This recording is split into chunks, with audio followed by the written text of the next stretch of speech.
You know, I know I'm late, but I seriously did not know what was going on.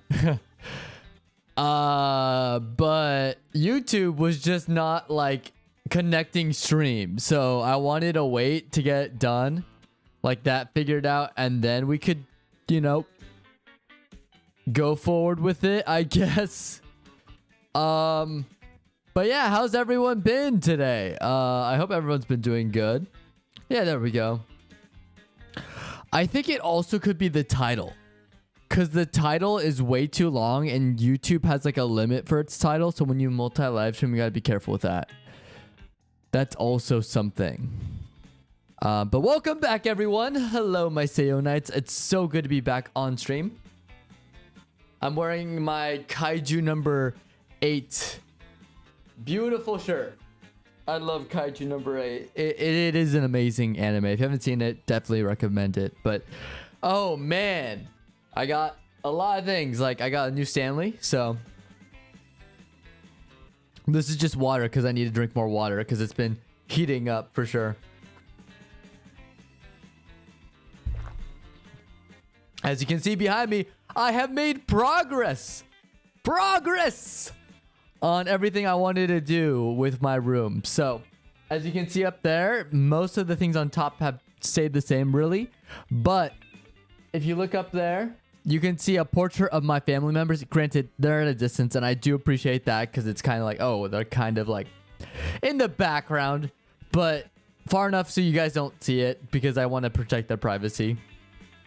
But that's just a reminder that of my roots, of, you know, going back to family, and family matters, and I really do care about all those who have supported me, and my family has been some of the one of the number one supporters for everything I've done recently. So A-okay on that. Underneath, ooh, let me show you something cool that I got.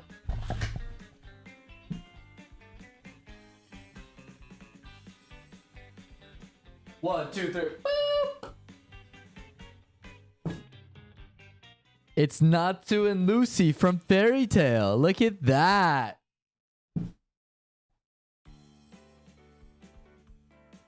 So, a nice LED lamp for Natsu and Lucy that will go on every stream, which is super exciting. It also looks really nice in my room. Right next to it, I added some of my figures from home. My parents shipped them, so now they exist in my new room now. So you have all my figures. Men on the right, on the left, you know, women on the right over here. So that's cool. Let's see, down the list I have Pop from Dragon Quest the anime, which, oh my goodness, I loved the Dragon Quest anime. It is probably one of my favorite shows because it starts and ends.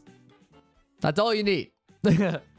So I like the characters in there. I like the plot. I love the character designs. It's just an all-around good time. So I had to get Pop because Pop is one of my standouts for that show. He is such an incredible character with an amazing character arc. And I want to replicate a character like that, like Pop, in my series. So as a writer, I'm taking full notes of Pop being literally an inspiration. So you got Pop in the middle as an Nendoroid. Then you got Detective Conan because Detective Conan is badass. We love Detective Conan over here on this channel.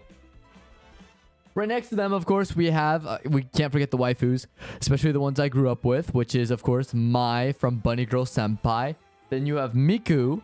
2 figures of Miku, surprisingly. So we have a Nendoroid of Miku, and then we have Swimsuit Miku. And then on the right, we have Rem.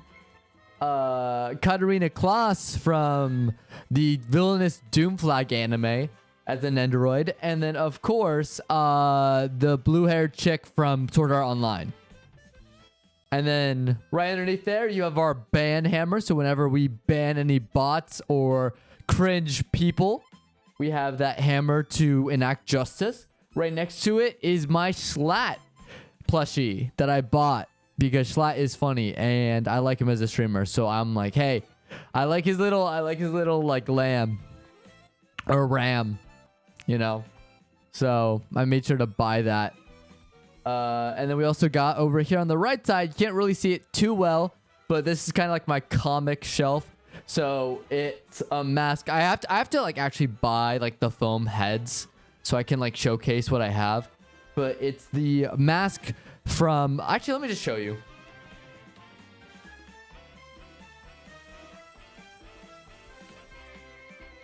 Beware the Court of Owls. Now, I need to be wearing like a suit for this, but like if I go like this, I guess you can see it pretty well. But this is from the Court of Owls from, it's a Batman comic. It's one of the most infamous recent runs. It's really good.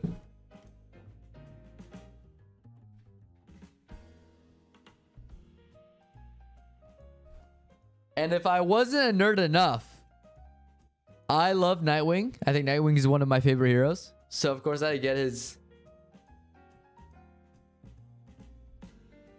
I gotta figure out how to get this because I want to put it on my face where I can just put it on like this and then have it stay in place without going like, ah, you know? So, I'm gonna see if I could do stuff with like any like Velcro or string to put on. I have the white eyes that I have to like add Velcro on the inside. So this is something I ordered. It's pre-made. Someone 3D printed it in Australia and I got it. So yeah, it's pretty cool.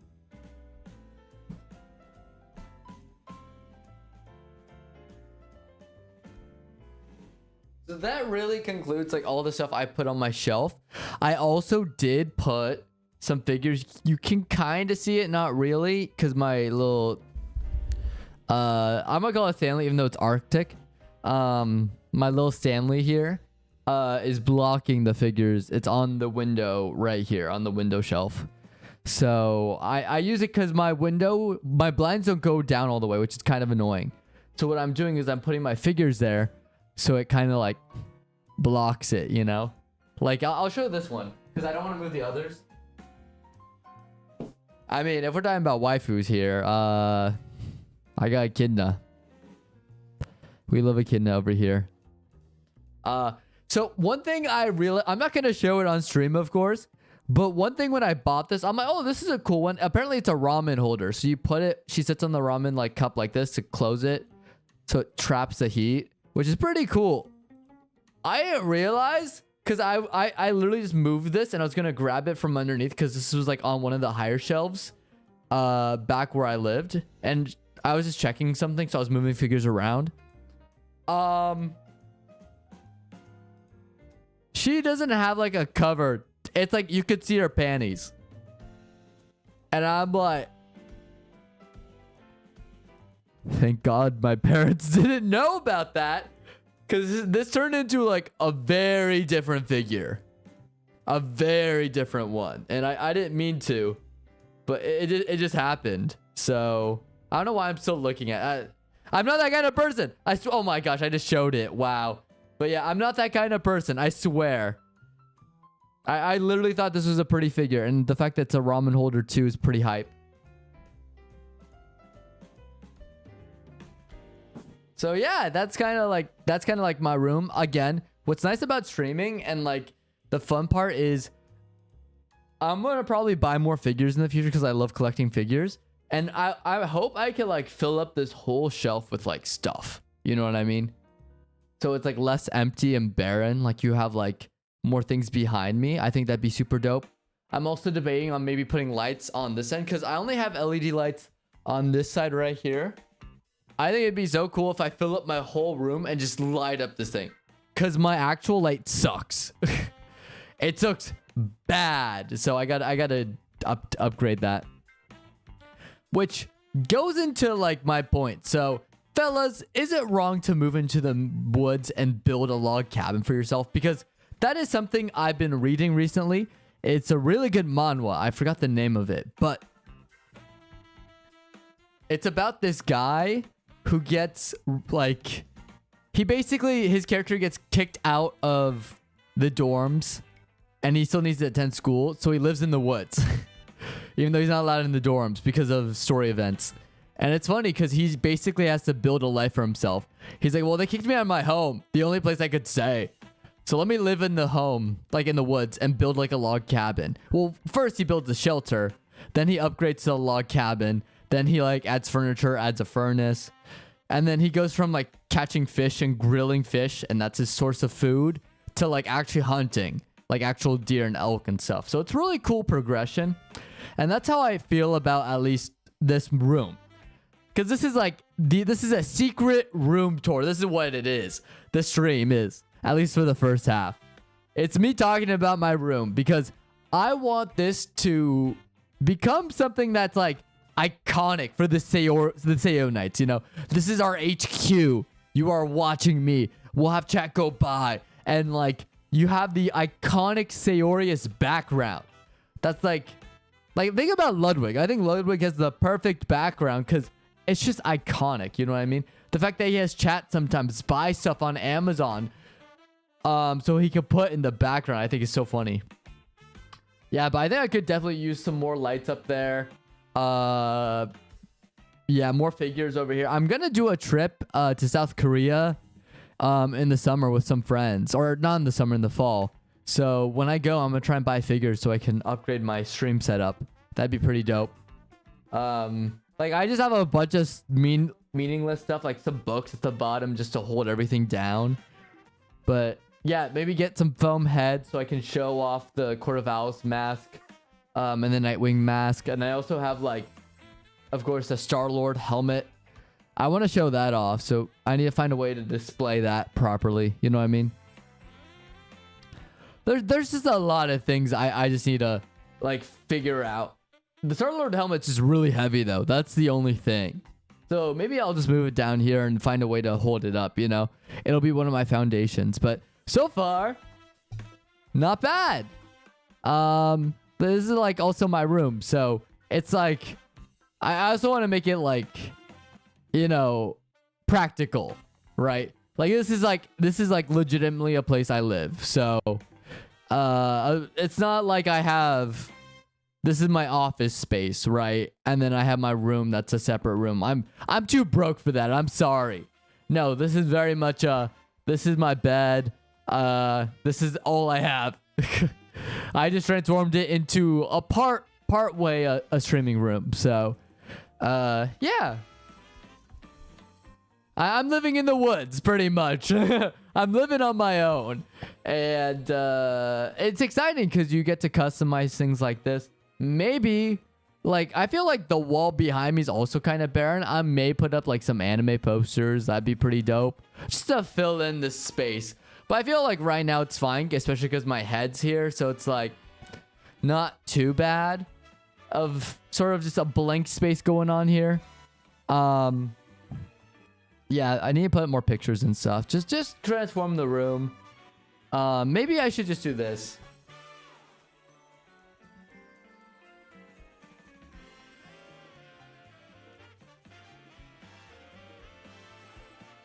I'll just keep that on. I think it'll be better, right? Yeah, it's a little bit better. Cool. Cool. Yeah, it looks decent. Like I'm looking at the stream right now from my end at least. It doesn't look too bad. Because if I go boop, yeah, there we go. It's streamception. Not bad. Definitely should have done my hair or at least combed it a little bit. That's for sure. But it's a chill stream today. I just was making sure I went live. That's like the main thing. But honestly, yeah, not bad. Like I have this whole block. There's a little bit of like let me go live. Actually, let me mute first and then go live. Whoa, this is so weird. Here, let me see it. There's like a little bit of it's not like the greatest quality. Let me go to another screen. Okay, that's a little bit better. Yeah, but definitely need more lights. That's for sure. Yeah, for sure. But yeah, so let's go back. Awesome. I love going back and looking at my stream to make sure everything's like a-okay, you know what I mean? Cause you never know. You never know. Like if it's running properly or not. That's why I double check with YouTube because I multi-stream. And I multi-stream secondary to YouTube, so sometimes the stream won't go on. And that, my friends, is not a good thing. Not a good thing. So gotta make sure everything's working right. But yeah, now that I'm thinking about it, yeah, maybe getting some lights up here. The only problem is I already started setting up my room, and I talked to my roommates about this because they kind of helped me out. Let me get a little bit closer to the mic. But anyways, so I had my roommates help me out, and they came in clutch. But like, I have a feeling that like, personally, as a creator, I'm losing focus. I gotta get closer. Sorry. Whoa. And I'm just whacking the desk, and it's all over the place today. Dang. But the problem is I have my desk here now. Like, you can't see it, but it's all here. My 2 monitors are literally here. So the tough part is if I want to get lights up here, I'm gonna have to have them lean over all this. And this is already a hassle to get that up. I don't know how I feel about just getting them up. So I have to find like another solution to getting lights up. Because I like the LEDs, but they're just tough. My secret is, okay, if you want to know my secret of putting up these lights, because they always fall off. I never try the adhesive by itself because the walls suck and it will never stick. So what I do, with big brain, I figured this out. I do command strips. So I put the command strips up, and then from there, I don't have to worry about it. You know? It's just kind of chill. So I appreciate that. But yeah, so I mean, all good things. Like, it's not bad. I'm not complaining. I'm very fortunate to be in the position that I am. You know what I mean? Like, there isn't a moment in time where I feel ungrateful for what I have right now, you know? If anything, this is my log cabin. I'm merely just trying to figure out upgrades to said log cabin, because I feel like this is like a begin, like it's suitable for living. You know what I mean? And I feel like that's with my streamer journey too. It's like, it's a suitable streamer. He talks a lot.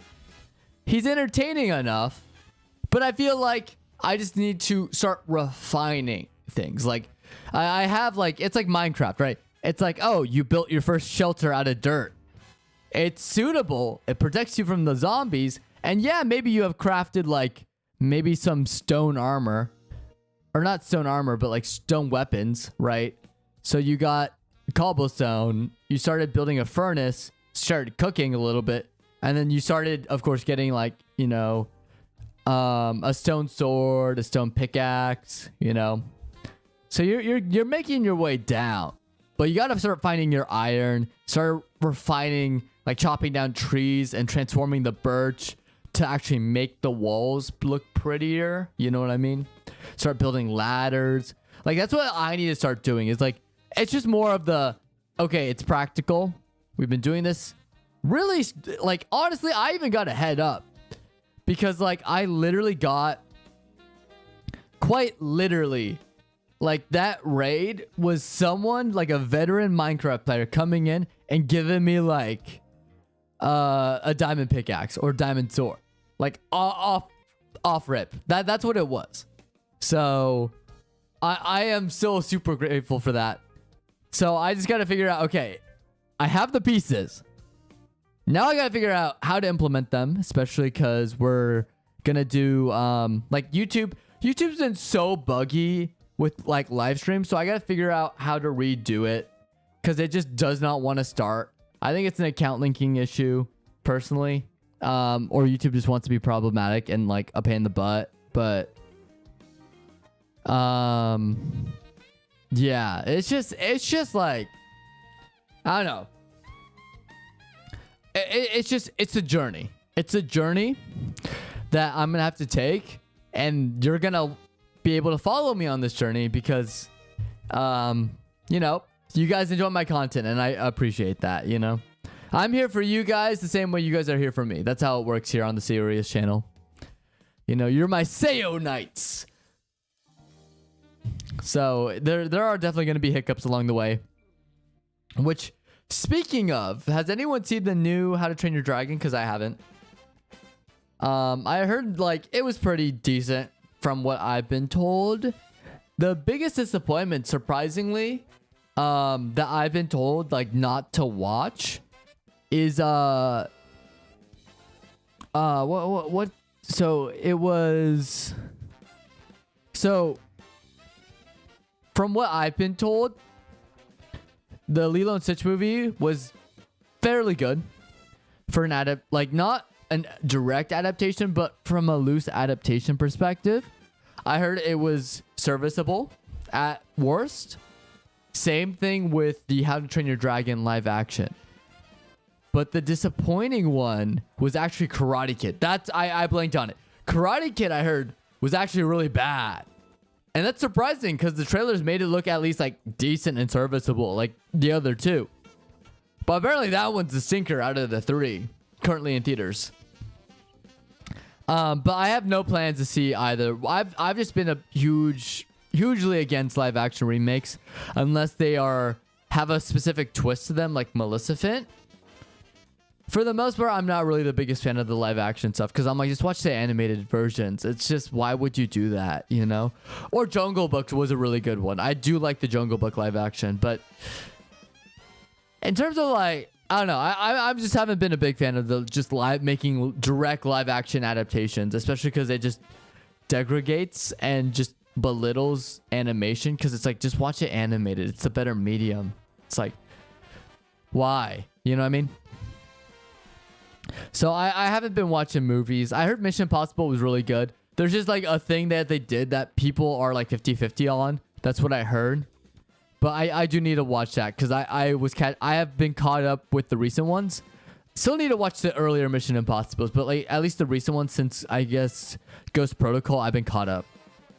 So that's been good. Like the renaissance of Mission Impossible, I guess, with Christopher McQuarrie, I think that's his name. Because he's been bringing in the renaissance of Mission Impossible films. And Tom Cruise has been amazing. So I go for him.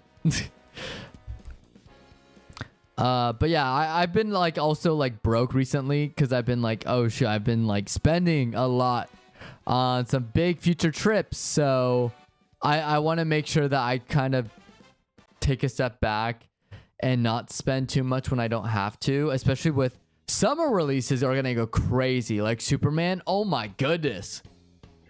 That's going to be crazy. Superman. I'm not interested in Jurassic World. I'm going to be completely honest. I'm going to wait for that for streaming. I think honestly it's going to be mediocre. At the end of the day. And Fantastic Four. I have hopes that Fantastic Four will be pretty good. Because Thunderbolts, the only reason why I'm excited for Fantastic Four is because Thunderbolts did so well. So, yeah. I think I mentioned this last stream, but I'm going to spend money to see both. I'm probably going to see Superman twice because my brothers are coming to visit me because I live out of state. And I want to take them to go see a movie with me when we're down here to show them the theaters around here. And I think the perfect one would be Superman because that'll be out around the time they come. So that'll be cool.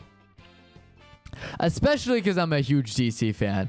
If you ask me my bias between the two, if I had to go away with either Marvel or DC, I had to pick one. I'm sorry, Marvel. You're not making me choose over Batman the Animated Series, Batman Mask of Phantasm, the original Super Friends, the original Justice League animated universe, so that includes Unlimited as well, the Green Lantern 3D animated show. What else? You know, Super Pets, so Crypto the Super Dog specifically, right? Like all their animated catalogs have been killing it, dude. DC's been killing it with animation. Maybe their animated movies was a little bit flawed, but I thought it was all right, entertaining enough. But yeah, I just don't see the same thing with Marvel. I could not do that to DC. Oh, Batman Beyond and Static Shock. There we go. What does Marvel have? Like, Earth's Mightiest Heroes is pretty good. Ultimate Spider-Man. We have Spectacular Spider-Man. So a couple of the Spider-Man series are pretty good. Like, the new one I thought was pretty good. Yo, what's up, Coral? Welcome back to stream. But yeah, I don't know. I just feel like Marvel, you'll lose a couple, like X-Men. I have to yet see X-Men, but I'll throw in X-Men because I know a lot of people like X-Men. But I just feel like there's a bigger loss to what makes great superhero media than Marvel. It's not quality because they're all high quality. It's quantity of quality. And DC just has, I think, a bigger library. Been busy setting up GMing a Hogwarts D&D. Dude, that's so hype. That actually is super exciting. I can't wait to hear all about it when you finish GMing. Or did you mean to put... Is it GMing or DMing? Because I heard both, right? Because it's you could be a game master or you could be a dungeon master. So... I don't know. D&D is kind of weird like that. There's like the multiple names for different things. So DM or GM, both really? Yeah, that's what I thought. Okay, cool. Yeah, just let me know how it goes. Because I think, honestly, the fact that... I think, honestly, they have a Harry Potter gold mine. Warner Brothers really does. And they just absolutely refuse to capitalize on it for their movies. They just rely on like source material book adaptations, like the what is it, the Fantastic Beasts series, and then they're remaking the original 8 movies. I'm like, the universe is so interesting. You could do something like Hogwarts Legacy and make it a film, and people will eat that up, and people want that. People crave other Harry Potter things. So yeah. Yeah, exactly. Like, you removed the entire cast, added new storyline, made thousands of years of history. Yeah, and like explore the other houses, like unlike the original series, right? So I just feel like there's just so much to that world that Warner Brothers is just being dumb. And they're just like, oh, we're not going to do anything with it, at least cinematically. And I'm like, you could make so many, like, why remake the original into a TV show instead of making your own storyline, you know? Or letting someone else do it, like any big franchise has done that, right? Doctor Who, Marvel, DC, they've just given it to some, like, this universe is big. Give your own spin on these characters with their, like, new inventive storylines. And they've had successes with that. So I don't get it from Warner Brothers, especially because they do that with DC. They don't do that with Harry Potter. Because then you have more material to pull from when you talk about like building like expansions for theme parks, and you're not limited just to the original 8 films and then what is it, the Fantastic Beasts. It's like, really? That's it? That's all you're gonna put into your theme parks? Nothing like fun and inventive? So I have been hearing good things about Ministry of Magic though from Epic Universe. I have been hearing those things though. But for the most part, yeah, nah, that's crazy. Yeah, I am in the side. Look, I'm more the, like, I don't care about like the politics of it. To me, I'm just like, yeah, J.K. Rowling is an interesting person, but I more have criticisms of her writing, right? Little sneak peek there. A 5th founder of Hogwarts who thought of magic as soul, not a tool. His name was Emrys, and every 100 years he'd return with a different name. Previous one like Merlin. Ooh, see, that's interesting. That's cool, right? Like, it's almost like every generation needs a Merlin, right? Like, so he comes back in different forms, right? Is that what you're thinking about doing? Because that would be cool. Or 100 years, it's 100 years. I think you mistyped, right? Yeah, typo. Yeah. Yeah, the Harry Potter franchise does confuse me. I wonder what they're gonna do too with the TV show, because it's like, yeah, you could delve more into the books because you have more time, but I genuinely, unless it's like good quality, I don't think people are gonna care as much as the movies, because it's like a fad. Like, you'll get some popularity, but it's gonna be like the Marvel Disney Plus shows, in my opinion. I just feel like it's gonna be like, like, take it or leave it for a lot of people. Yeah, he created a different type of magic called spiral magic, and by coming back every 100 years is to see the progression of wizardry, see if they are ready for him to come back. Ooh. So he's kind of like a return. Like, I want to see if you guys are worthy, right? That's cool. And that's an interesting premise too. Yeah. Don't tell me too much. I'm gonna start stealing this. Yeah, that's why I warn my friends. I'm like, don't tell me too many things. Don't spoil the fun. And like, cause I'll end up stealing it. Cause that's like my thing I love to do. If I watch a really good show or movie, or hear a really good like idea from a book or a comic, I immediately rip it apart.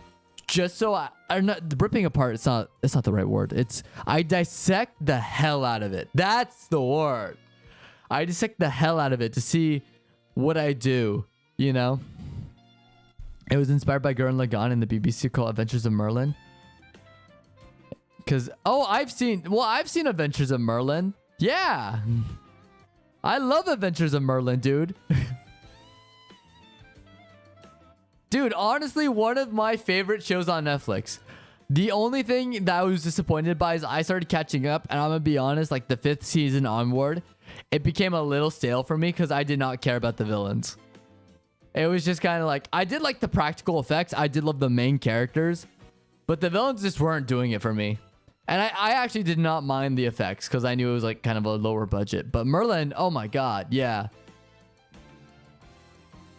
Yeah, it was kind of like a wet fart. It was just kind of like it started off great. It was doing so well, and then the villains were just like, I think once Arthur's father, the thing happened to him, right? I think that's when it lost all interest for me, because I'm like, dang, he was such a good villain. And then he's no longer in the story, and I'm like, oh, great, you know? Like, he's not even a villain. He's more of an antagonist. That's what I like about him. Like, he reminded me of Snape. He reminded me of, like... I'm trying to think of other, like, not villains, but just antagonists that always get in the way of, like, the heroes. And they're just... it adds, like, oh my gosh, just another conflict, you know? Another barrier. But, yeah. Oh, I can see the influence then. And Gurren Lagann, I mean, you said Spiral. I already assumed Gurren Lagann, okay? Yeah, honestly, I respect it though, sharing. I mean, that's what I'm gonna plan on doing. If I ever finish my book or whatever, and I do make a profit, I'm not gonna sue anyone if they want to make like interpretations of my characters, right? There's always gonna be the canon, but if you want to do fan art, I'm not gonna sue you guys. If you want to profit off fan art, as long as it's not like official stuff or tracing, go ahead. To me, I want to make it like sort of like public domain. Like that's why I feel like is stifling a lot of creativity nowadays is like the copyright and being sued. Like horrible stories of people trying to make fan games of their favorite shows, and they're getting cease and desists years into like doing this fan project. It sucks. Yeah, to be fair, it's based on an Arthurian legend and how it went down. I would say Morgana was cool to see great support to a worse villain. Well, I'm not talking about her. If it was just her, I wouldn't have an issue. My gripes are more for the other villain of the show and how the other villain hinders Morgana. I also feel like the transition, because she could have been cool. The problem is I think they rushed it. I think they should have slowed it down and it should have been more of a gradual thing. And that would have also extended the lifespan of the show and my interest. But they didn't do that.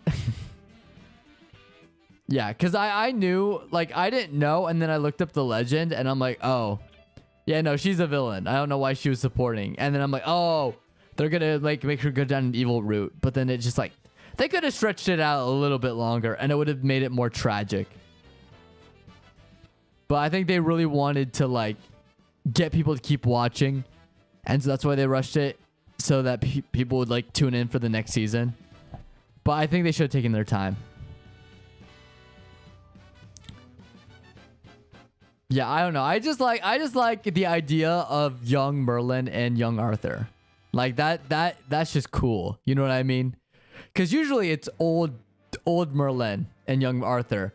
And I just like the banter of both them. Not him knowing he's Merlin, but just the banter between the two is so funny to me. Yeah, I based the 5th founder off Merlin as in Emery's, and he's called it Druids. Being their soul being born and bonded true essence of magic fits so well with the D&D. Yeah. No, that's like, if you want my favorite genre in all of fiction, without fail, fantasy. So that stuff right there, I'm just like, oh, I eat that stuff up. That sounds so sick. Like anything with magic systems, anything with races, especially like fantastical races, mythical beasts, all that stuff. Because then you get into like, oh, magic systems, how they develop magic, you know, meeting different groups of people, forming a party, you know. Conflicts between races, like my favorite ones, like of course the classic dwarves versus the elves, right? Iconic.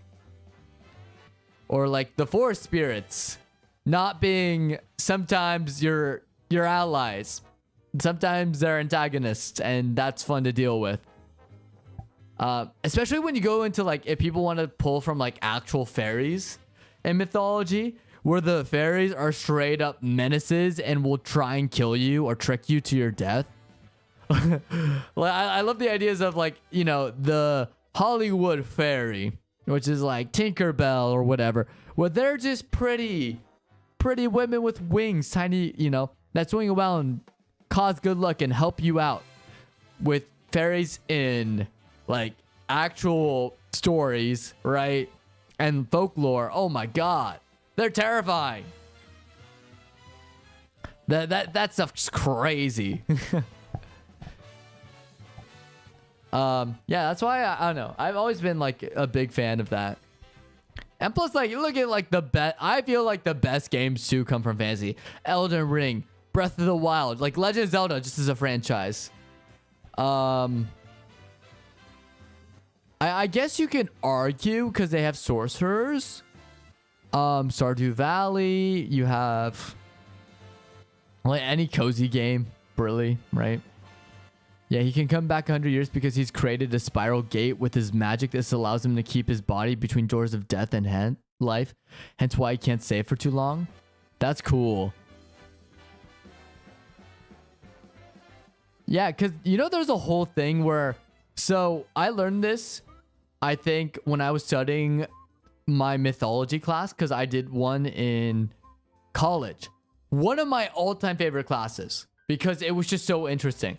So I think Hermes is, I think, the god of many things, but I think he's also the god of doorways. And he was describing, my professor was describing to me, he's like, there is, if you enter, there's actually 3 places. There's outside the door, so outside the room. When you go into the room, that's a space. But there's also the doorway itself is technically a space. So that's kind of like your character. He's just in the doorway. That's a whole dimension, right? Which that fascinated me, because I'm like, ooh, wait, it's actually cool, because you're neither in the room nor out of the room. You're in that space in between, you know? And it's almost like a line between 2 areas. It's cool. Yeah, because I'm working on a fantasy story right now. I think I mentioned this before during stream, but I'm working on a story where I have a character who, like, it's not really a spoiler. It's more of like a character goal. But basically something happens and the character is like, well, now I want to resurrect, like, I want to challenge death and bring back people from the dead. And so he has to, like, defy the laws of the world. And it's kind of cool.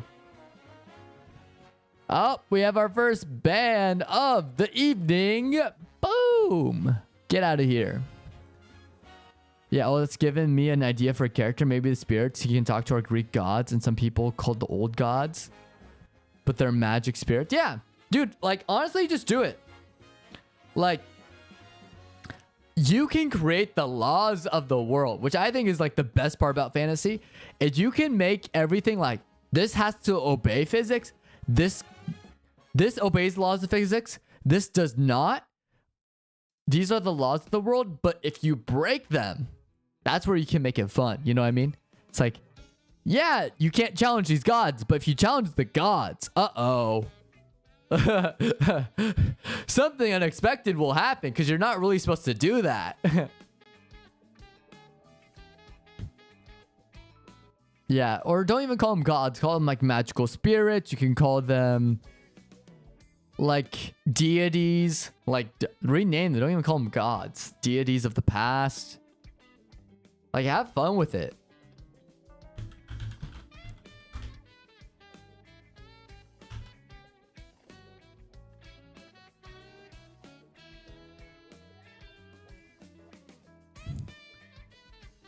Yeah, maybe the different pantheons or magic spirits of the world of Hogwarts didn't understand, hence why they're called them deities. Yeah.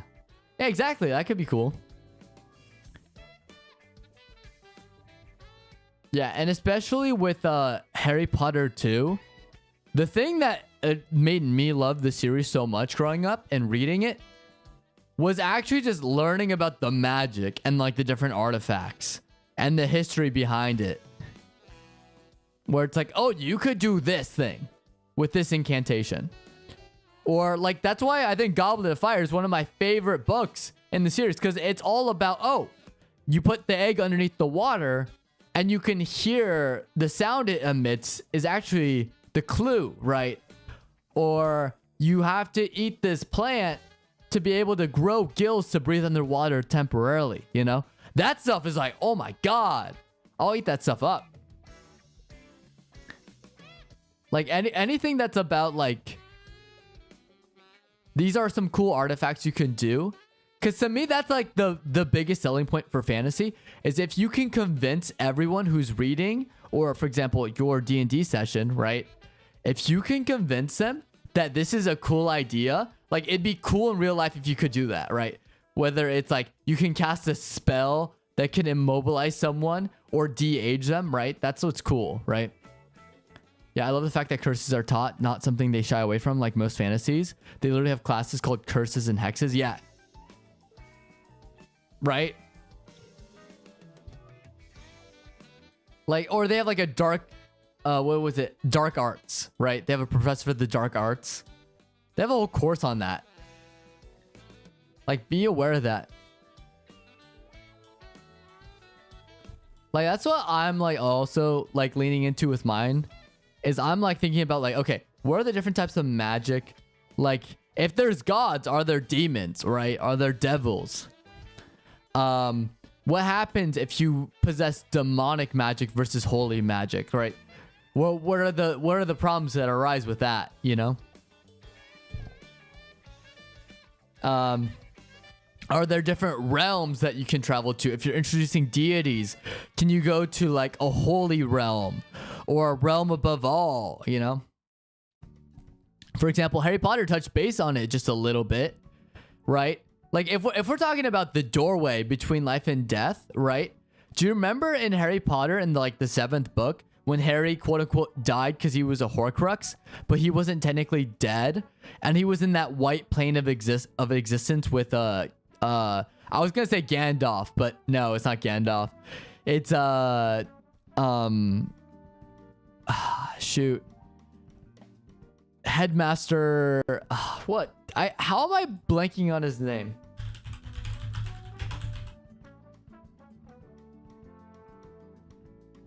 Albus Dumbledore. There we go, Dumbledore. Right? Like that's what's like, if like, because that's what I like doing with at least my writing for fantasy is like, Okay. If gods exist, then that means demons have to exist too, right? Or if they don't, give a reason why, right? Or substitute it. Or if they both exist, doesn't that mean they live somewhere? Can you travel to that place, or is it locked? Unless you gain the certain ability, right? Or the certain spell. And then it's like, okay, if you do get those, right? Unlock those conditions and you go to this place, is there a place of return? Are there effects or abilities you gain from going to said place, right? That's what you can do. Is just start adding like, okay, if this happens, then this happens. But if this happens and this doesn't happen, then what happens, right? You add these clauses to it, right? Yeah, the room that essentially was only created for Merlin, that's his natural body. So I'm going to say that's why I created and how for my campaign. Yeah, exactly. That's cool. Exactly. That's all you need. That's all you need. It's just as long as you can explain it, right? Yeah, cool consequence of using too much pure spatial spiral magic is that there's a chance spiral wraith can come form. Inspired by time wraiths. Oh, yeah. That's sick. Dude, the time wraiths were insane. Especially when they came after, what was it? Zoom. That was insane. And they turned him into the Black Flash too. One of the coolest moments in the show, hands down. Yeah, no, there's that. I've also seen other things where, what was it? It was, like if you go into a dimension too long, right? I forgot what show it was, but like something can follow you if you leave the door open too long. You have to deal with it. Or what was it? I think it was it Clone Wars? I think Clone Wars had an episode where it was kind of like freaky like that, where they went to a place and then they captured this like, I think, creature, like this parasite demon or bug, or not demon, but bug thing. And then he was like possessing people. So yeah. Weeping Angels from Doctor Who. A little bit of that too. Yeah. Yeah, Weeping Angels, great example there. I'm just blanking. There's a lot of shows that pull from that. Doctor Who's a big one though. Yeah, Doctor Who's great with that.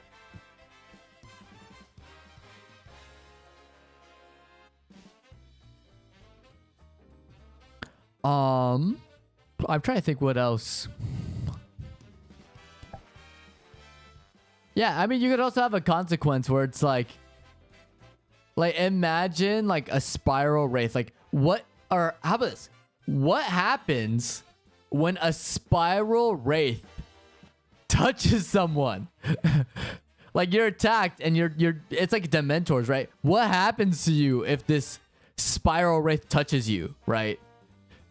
Like add consequences. Or if you beat a spiral wraith, do you gain anything? Or can they be beaten, right?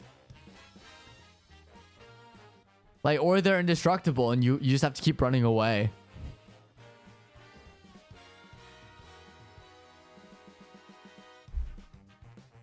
Like just stuff like that.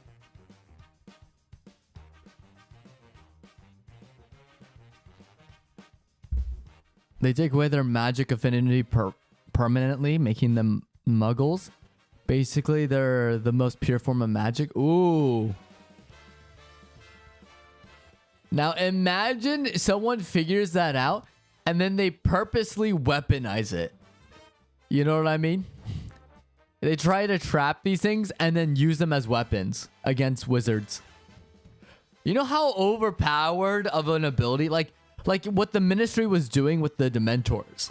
Like imagine that. That'd be crazy. Or what happens if they touch a muggle then? Because if they're the most pure form of magic, do they just, if they interact, can they interact with muggles? Yeah, just spam spawn spiral wraiths like Minecraft spawn eggs would be funny. Well, imagine imagine a summoning, right? Or does Harry Potter have summonings? I don't think so. It's usually eggs. I don't think Harry Potter's gone that far. But imagine like you doing stuff like what would be more like, imagine just planting like incense. Like imagine spiral wraiths are attracted to like a specific type of magic or ingredient. And some smartass was like, hey, when we have a school assembly, when we're all dining in that first, like, you know, all the first years in Harry Potter, imagine someone's like, yeah, I'm gonna put all this like incense all around the cafeteria, and then these spiral wraiths are gonna come in, and all these first years lose magic, so they lose their entire incoming class, Hogwarts. What would happen? Because then they lose money. The school probably would shut down, right? Yeah, Muggle can be interactive with spiral wraiths, but if they purest form of magic, they can't handle it. No magic roots, so they're basically fried their brains. What if they do have... What if it's like a Hermione type of situation where she has a little bit of magic affinity, but she comes from Muggles? Does she get her magic taken away? Or does her brain fry? Like, what happens then?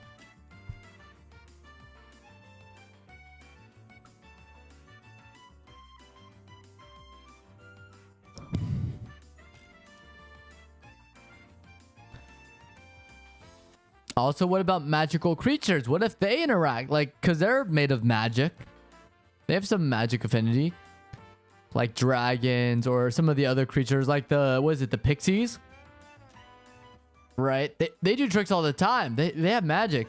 What happens if they interact with a spiral wraith? You know?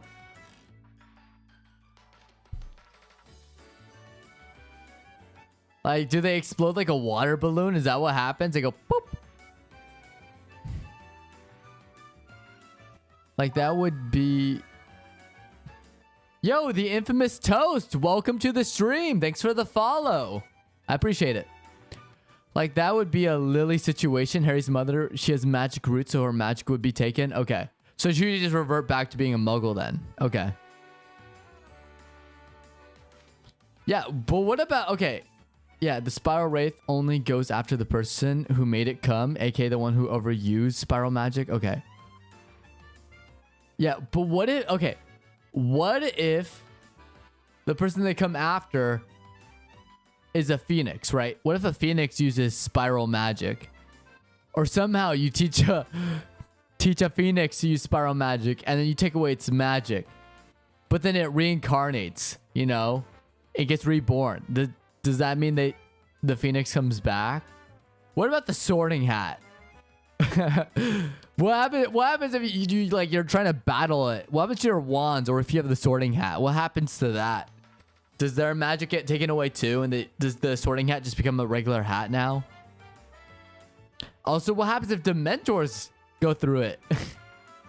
Yeah, with magical creatures recognize spiral wraith as the purest form of spirit and sort of have a reverence like a monarch. So, but more so fear. Yeah, but is that the same? Is the same to be true for Dementors though?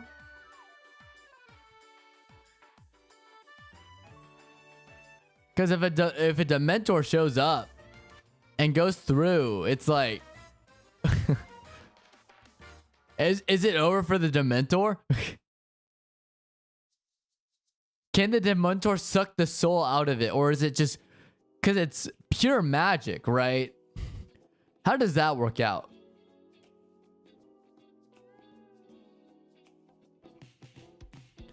Like, can you kill Spiral... Yeah, Dementors, I'm going to say, are like a lineage of Spiral Wraith. Like, Spiral Wraiths are their originator. So nothing would happen then. Can Spiral Wraiths be killed?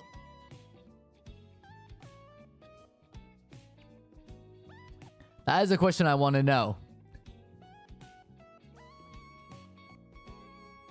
Yes, they can. How? Unless you don't want to spoil it, because maybe your party's... That's something for your party to figure out. Okay. It's okay if you just say you can kill them. Yeah, I don't think you can kill Dementors, now that I think about it. I think you could just chase them away. At least from the movie's perspective. I could be completely wrong here.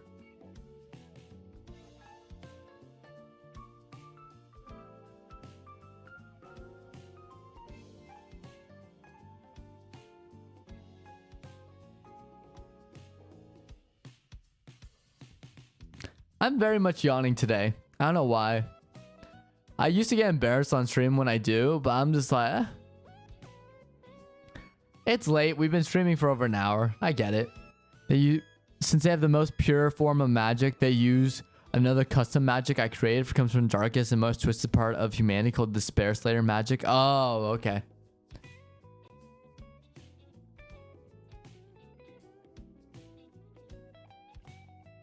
So that's like a whole separate magic system then, right?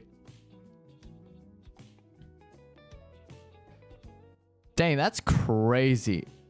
Despair.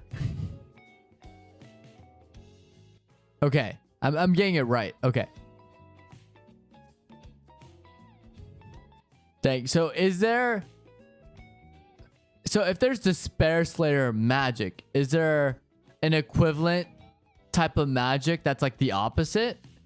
That's like, instead of the most twisted, it's like there's a least twisted version? My point is there a counter to it in the magic system? Primordial essence, because the light side of spiral, dark side would be despair. Okay, the primordial essence. Okay. That's cool. Yeah, because it's like... Okay, so you have two different sides. I'm assuming primordial essence, therefore, would be effective against the spiral. Right? The spiral wraiths, then, right? Correct me if I'm wrong.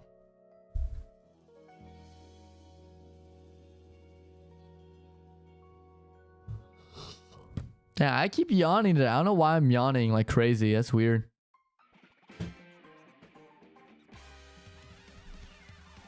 I need to fill this up with coffee. That's what I need right now.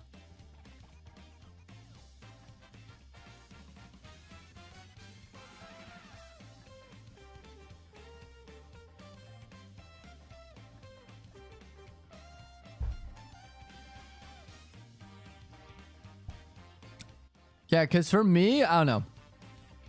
The way I want to handle my magic systems is like, it's sort of a reflection of like, how much do I add with like maintaining the realism of it, you know?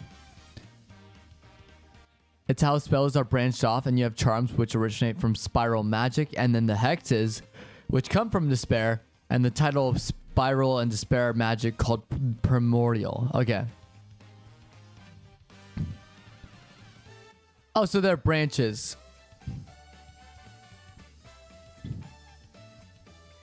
Okay, so primordial essence is sort of like the overarching of the dark side and light side of spiral magic, right? Is that what you're saying? That's kind of like the broad overview, and then within those two categories you have despair and then the light side, right? Yeah, so it tells you how the different types of spells came into play, and yes, it's overarching. Okay. Yeah, you really thought this out. You really did your research there. That's cool. Yeah, that's why I think D&D is so fun. Everyone needs to try D&D. You know what I mean? Because that's crazy.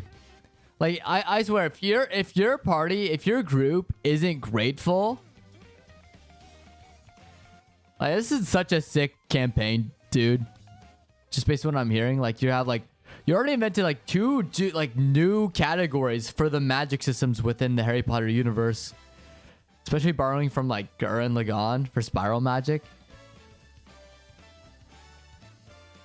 And now these like spiral wraiths, right? And then like a Merlin type character. Yeah, their charms next, but I didn't know they branched off. Kind of irritate me, so I did it myself. Yeah, you're just like, I'm going to do it myself, right? Because I do that a lot too with me. Is like, I will always get frustrated whenever I find a plot hole in my story. And I'm like, wait, fuck it. This is now a thing. I didn't know how to solve this. We're making it a thing. I'm the author. Fuck all of you. That's kind of been my approach to like magic systems, or like hey, this person can't do this. You didn't establish this. Well, fuck it. I'm establishing it now. So deal with it. Or you just work like you make a loop, like a workaround where it's like, this magic exists for this reason. Well, why? Because it's magic. Or I'll categorize it, right? Plus I have teachers, like half-hour-long sessions, PowerPoint, and actual essays and magic homework. They have to hand in next session. Ooh. Nice. Yeah, make them do work. You're making work for it.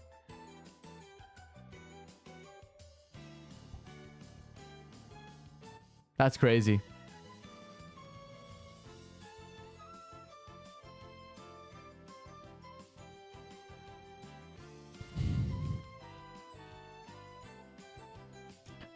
Oh, and you got a Quidditch set up? Now, the question I have is, are the 4 houses in play still?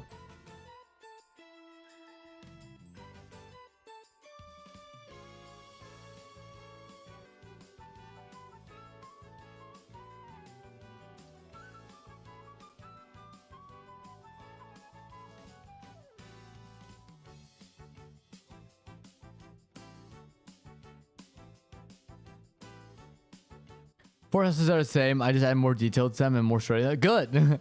As you should. Rip Ravenclaw and Hufflepuff, dude. They got like the worst treatment ever. And everyone calls out JK Rowling for that. And I'm like, you should. That was just, she did them so dirty. It's like, maybe we wanted to see that. We wanted to see how the other houses would go and play. We don't want just Slytherin and Gryffindor. Is it cool Slytherin's a corrupt house? Yeah. Oh, by the way, which one would be the most equipped to handle Spiral Mat? Or which house would be the most equipped to see Merlin come back? Yeah. Yeah, you made them more important. That's good.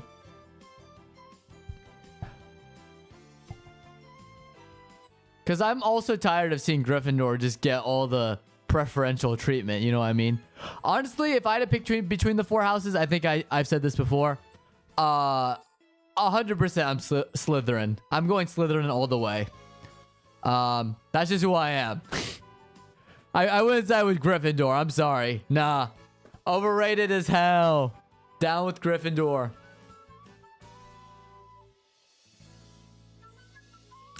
Yeah, I respect if you're Ravenclaw. I think you're okay if you're Hufflepuff, but if you're Gryffindor, I'm like, nah. Nah. Get out of here with that. Merlin did come back in the name of Merlin as a Slytherin, but he realistically could have been either 4, so everyone has a fair chance. Ooh. Interesting.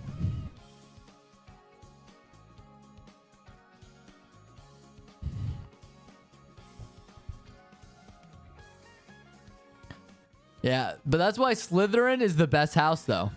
I mean, you cannot tell me in Harry Potter lore, people are like, well, of course, Gryffindor is the good guys. I'm like, Slytherin had all the cool stuff. I'm sorry. You had a whole chamber of secrets with like a monument and stuff that was just built for Slytherin. Like, come on. Get out of here with this Gryffindor is better. I wanted my own chamber of secrets that I can go to. That's sick. It's more how connected you are to a magic as a person. Okay.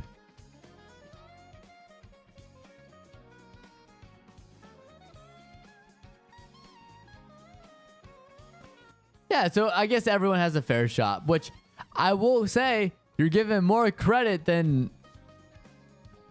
Mrs. Author over here, you know?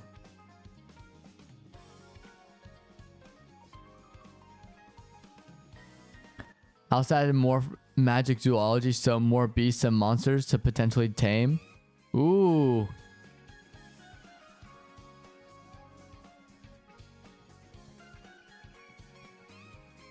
Cool. And then you're gonna do more curses and hexes, right?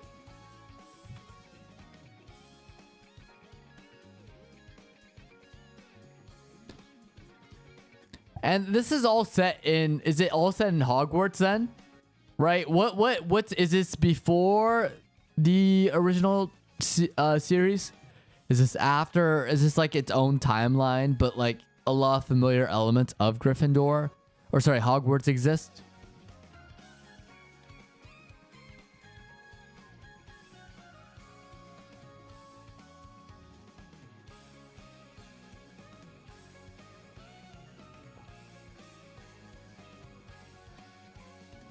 It's Hogwarts at the same time as the movie line, but no characters from the movies or books, all custom.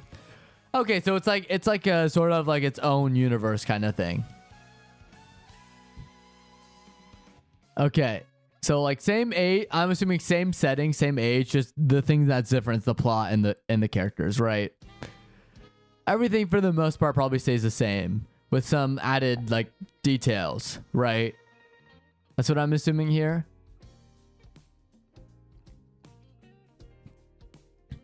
Like, I'm assuming, like, the houses stay the same, the magic systems stay the same, the way the school operates stays the same, right? The way muggles are perceived. Yeah,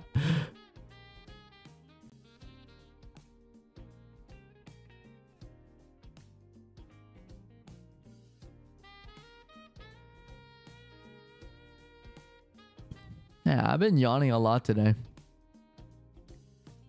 That's so funny. I did the headmaster was actually taught spiral magic from the Echo of Merlin from a scroll, basically Force Ghost. And yes, everything's basically the same. Okay. Uh-oh. But wait. So theoretically, though, this is just me and someone who's been a nerd. Theoretically, then, so not even Merlin can be the only one to accidentally summon these spiral what did we call them? It was the spiral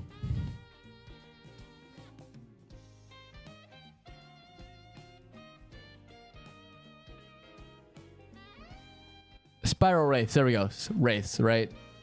Like, so technically now the headmaster could accidentally summon spiral wraiths to the school, right? Yeah, that's what it means then, right?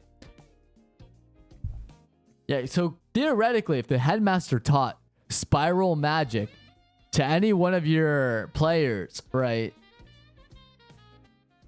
Just anyone, they could theoretically learn how to overuse spiral magic and kind of use spiral wraiths to their advantage. If they need to, like, say they're in the Ministry of Magic and they just want to take everyone out because they're about to go on trial, because I know how D&D sessions go. They theoretically, on purpose, could unleash spiral magic to then summon the spiral wraiths to then destroy everyone. And they couldn't do anything about it because they don't know anything about spiral magic. This is all hypothetical, by the way. Yeah. Yeah, but like, say you're like hiding behind people. Because if they're wraiths, they're going through people and it's just contact, right? So you could theoretically just hide behind people and they get hit. You know what I mean? Like, it's like a raging bull. Like, you're waving the red cape, but as long as you're in like a tea shop, right? Or like running through a crowd of people, the bull's chasing after you. This is all collateral damage, theoretically, right?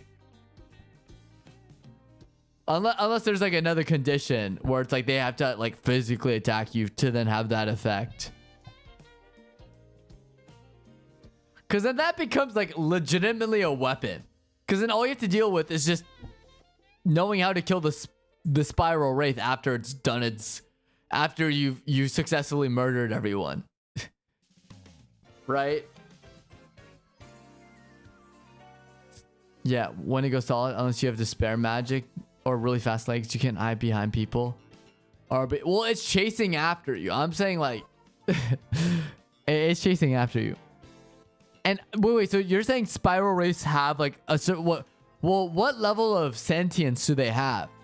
Are they like dementors which just kind of chase after you because they like sense you? Or can they avoid and go around objects and stuff?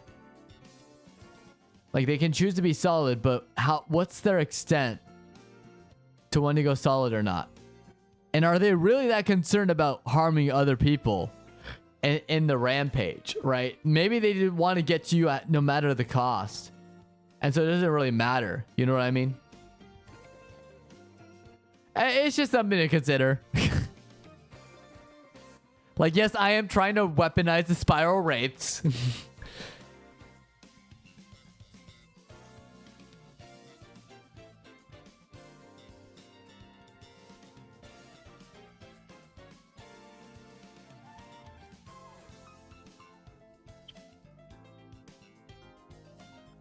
They give them like a computer. They give them a task with only one task. Like, see how half of them could be inside.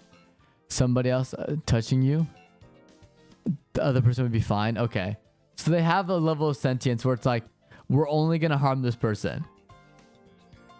Okay. That'd be funny though. Or, what are the chances you overuse spiral magic, but you teach it to a person and they don't know that spiral magic, if they overuse it, they can summon spiral wraiths. So you purposely have someone you hate overuse it and then they're dead. You know what I mean? It's a perfect crime. It looks like it's like they did it to themselves. They caused the lab explosion. But in actuality, it's you telling them to do things to cause the lab explosion. You know? Like so you could weaponize it where it's like, hey, headmaster, teach me spiral magic. You teach it to someone else and don't tell them the risks that the headmaster tells them. And all you tell them to do is overuse it. And then look, that's how someone, the perfect crime. You know what I mean? Yeah. They are like enforcers of magic, so they wouldn't do anything unnecessarily.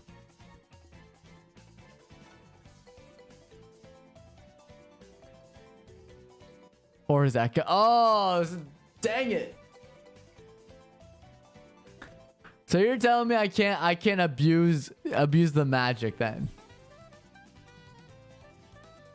So the headmaster cannot teach us then.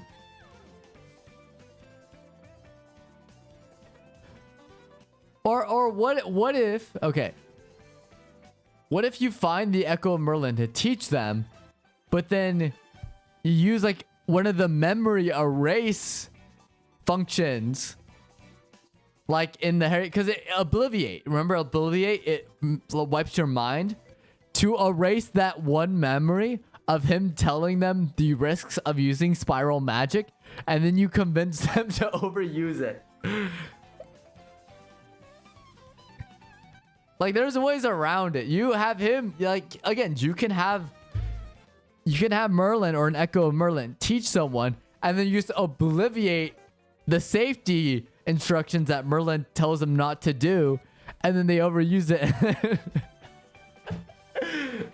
You know what I mean? Like, all you need to do is obliviate, and then it's over.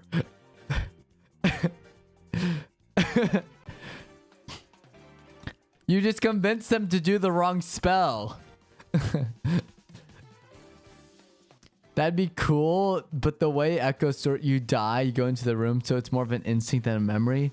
When you learn spiral magic, okay, that's fair. Oh, so you have to like go to this place, okay.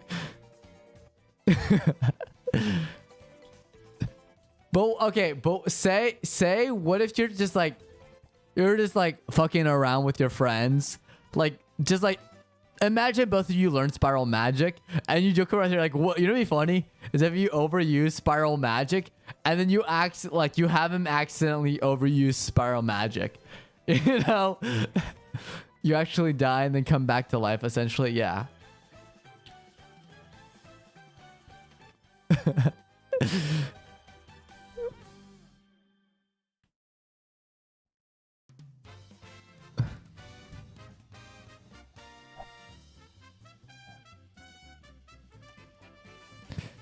Oh, and then he's dead. He overuses it.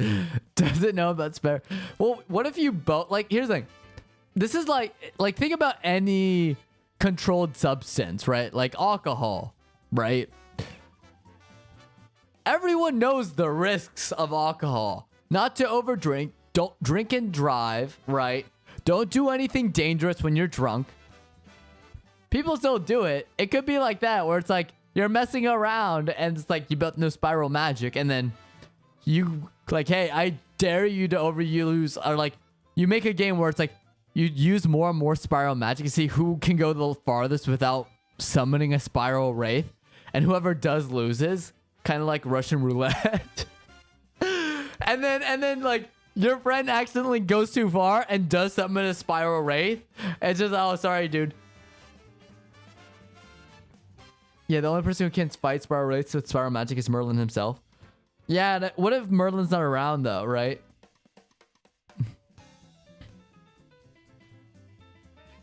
Well, yeah, no, I'm talking about like there are laws, and you know not to drink with alcohol. Same with like magic, right? You know not to overuse a spell because it's like spiral magic, because then you'd summon the spiral wraith. But it happens, you know. People are dumb. Humans are dumb. Like wizards, even though they have magic, they're also mortals in a sense too, because they can die the same way, right? As mortals do with spells. Like I could imagine. Also, like imagine this: spiral magic is like a problem with Quidditch, because people want to use spiral magic to give them an edge in Quidditch. And then you see like accidentally, just accidentally, like someone overuses spiral magic while playing Quidditch, and then he summons a spiral wraith during the match, like kind of like the Dementor showing up while he's on the like broomstick, and then he takes away his magic, and you see the broom just nosedive from like super high up, right? Right? It's just like we're not talking about like the people who unlock spiral magic could also be like really dumb.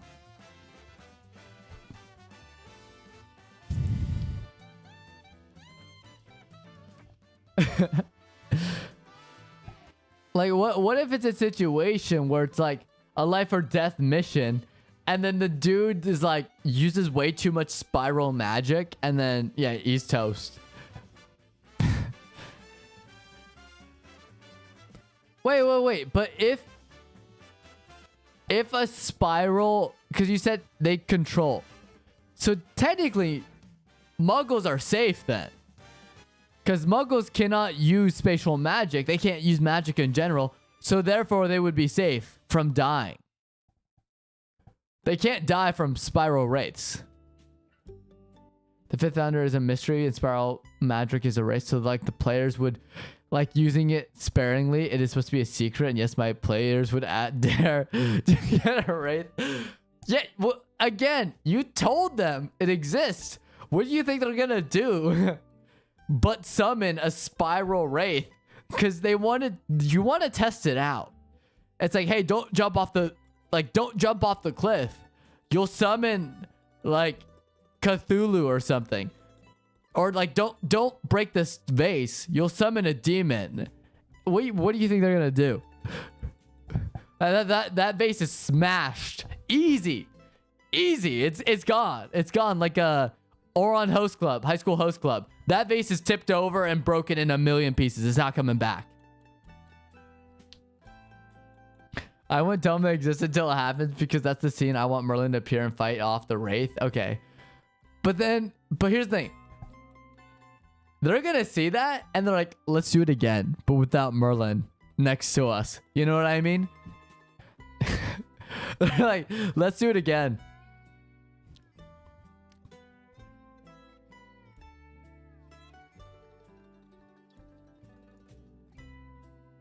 Yeah, what would be cool? You know what'd be a cool idea? Is if one of your players does that and they lose their magic because they summon a spiral wraith, but they still want to continue along. So they have to use like all these like artifacts and potions and stuff to be able to compete with wizards. Just without magic. Like all the gadgets and stuff. Yeah, that's a fair game. Generally knowing them, they try to speedrun it. That's what I'm saying. It's a D&D campaign. You tell them not to do something, they're gonna do it. If the sign says danger, you know that Yu-Gi-Oh card where it's you know it's the meme where it's like the left side's the castle, right? With sun shining, you know, flowers everywhere, very green, super safe. And then the dark, twisted castle, the one with the trees are all burnt, you know, like it's Dracula's manor or whatever, right? If you show them danger or paradise, it's like they're gonna go towards the danger every single time. That's what D&D campaigns parties do.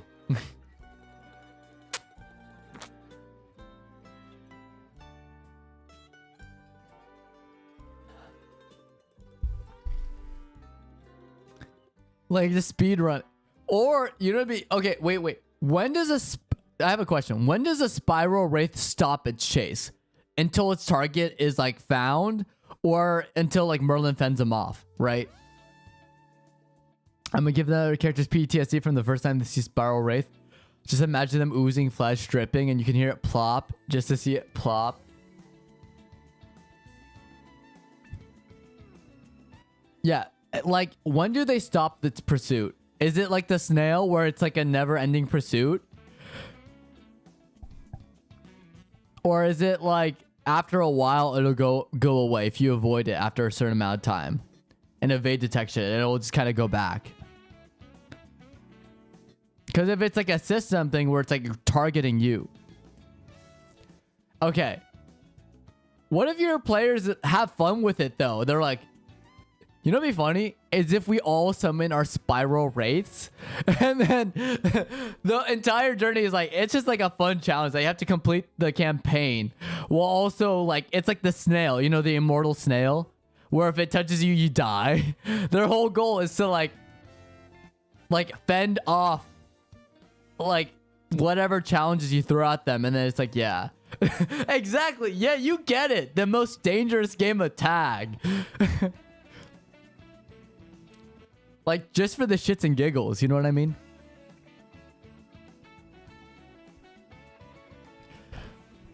Like, that's what if I was in a campaign, that's what I would do. I would be like, let's do it. and then I would invent this thing and make it like a public post. I'm like, hey, if anyone gets this spiral magic or learns of this spiral magic, do this, it'd be funny. And start a cult. Well, in a world where you have flying cars and magic trains too.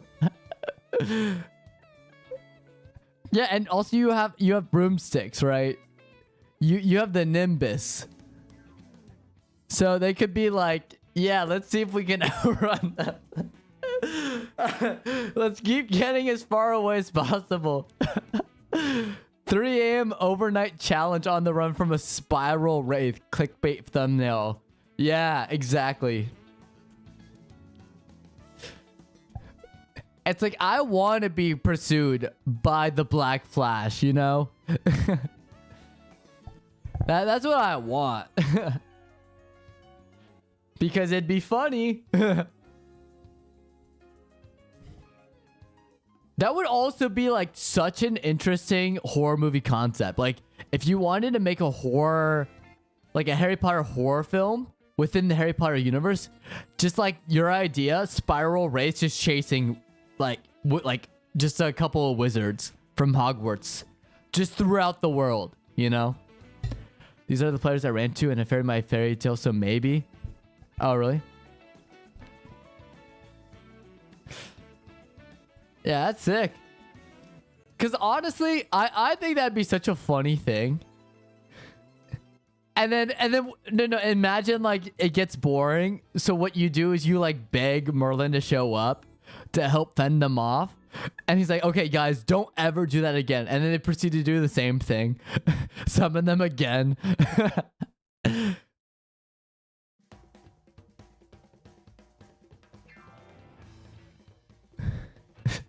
They convince what, the professor to get in on it, or the headmaster. It's like, hey, you should do this. It's funny.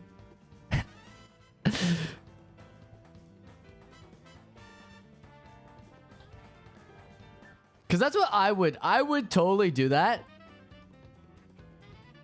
Because it, or like, imagine the most extreme game of parkour.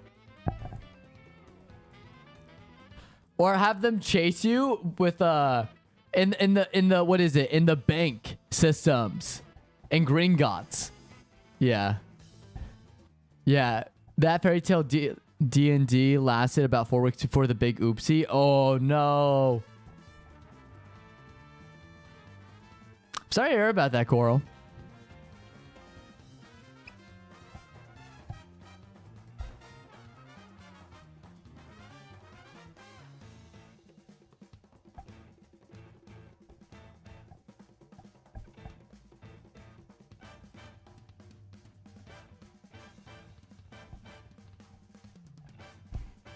Yeah, I could imagine though.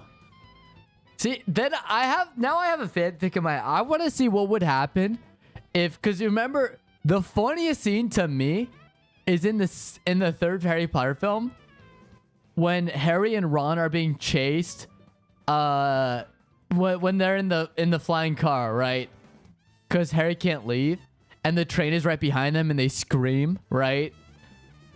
I want to like, my fanfic I would love to write, or imagine, is if it's like, imagine the OG 3, so Harry, Hermione, and Ron being chased by a spiral wraith with the car and seeing how far they can escape. Everyone rolled so horribly, ended with the tavern in. Oh no! Oh no!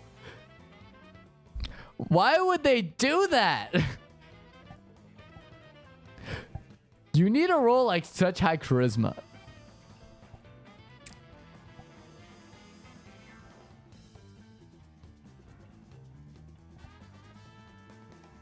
They're literally playing with like an entity of death, dude. Like a being so powerful he could level the entire continent, and they're trying to like scam him. I'm assuming it did not end well for them.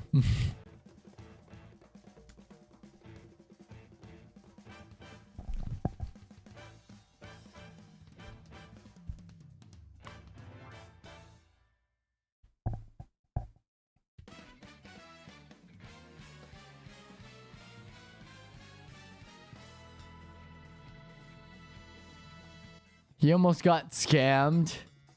And then one of the players in their drunken state said how they were raised by dragon and love dragons, and repeat loves dragons.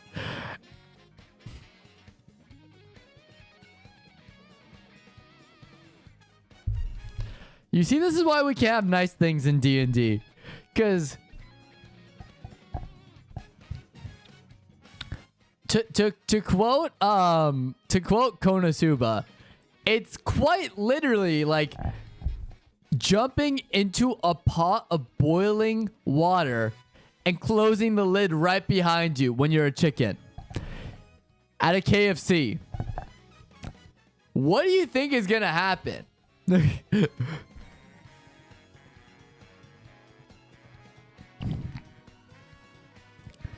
Like, loving dragons. Oh my gosh, dude. What is he doing?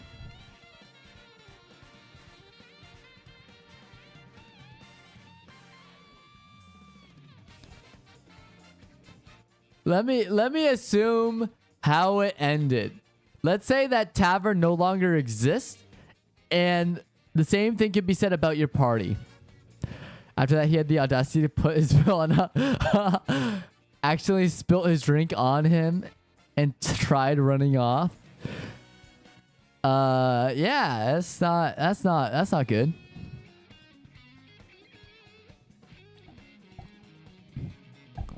I'm surprised he has a tab though. That's the crazy part though. But hey, I guess sometimes he even needs a drink too.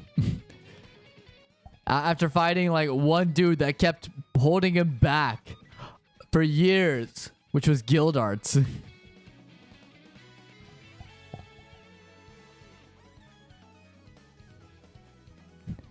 He was left with no arms or legs, and the rest of the party.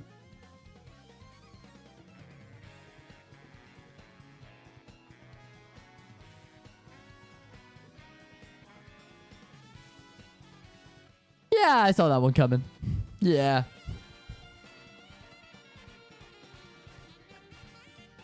Yeah. If anyone would TPK, it would be Agnologia. Yeah. It would. That's crazy. No arms or legs. Do you think if they just walked out of that tavern and said nothing, they would have been better?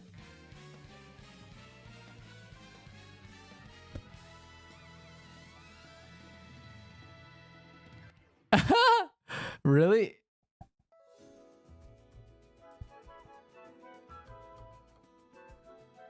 That's crazy. That's like torture.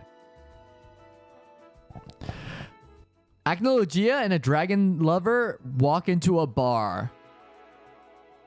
How's that gonna play out? That's crazy. Cause you know. I know. See, if I was, as a fairy tale fan, if I was in that situation, I would immediately just like, if I saw him chilling in the bar with like a couple drinks in hand, I would just walk out that tavern door. Yeah. Yeah, if he just paid and left, they'd survive. Yeah. Don't even interact. RIP. And that's 4 weeks, right?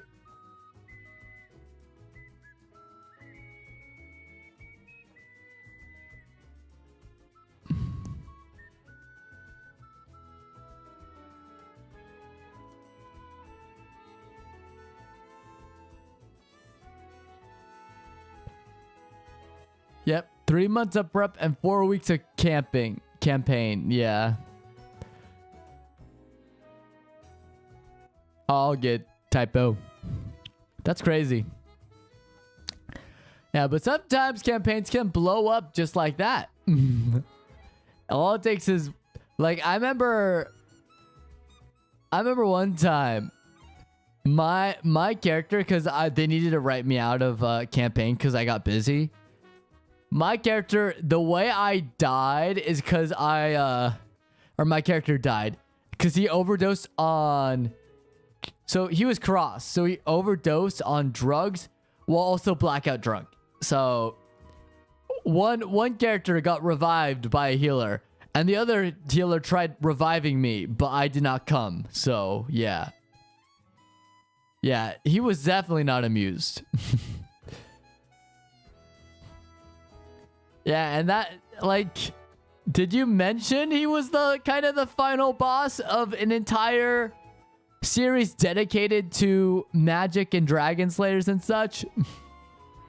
And how it took an entire arc just to beat him, including, and not limited to, the main character and every single dragon slayer that he had to beat him. Every single dragon, like, that's the thing that's still, like goes crazy. It took all of them to take down Acnologia. It wasn't just not to, like usual. It was everyone. Which is why I think 100 Years Quest is so interesting right now. Because now it's not to having to take down these dragon gods, which are on the same level as him by himself. So the challenge is much harder because he doesn't have everyone helping him out. Yeah, I'd say it's best not to interact with him, leave immediately, proceeded to get drunk and piss him off. Yeah. Yeah, well, they learned their lesson. I mean, they absolutely did. Like, there's no question about that. That's crazy.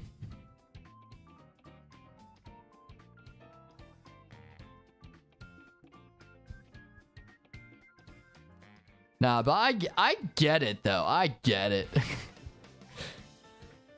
Like people like to have a god complex until they actually meet a god. You know what I mean? There are characters who claim to be gods and are not omnipotent, but then there are gods who are actual gods. Please do not piss them off. Rules of Fantasy 101. One was a nugget, the other rest of his life. The other two got thrown into the ocean as they held on their heads underneath. He held their heads underneath the water.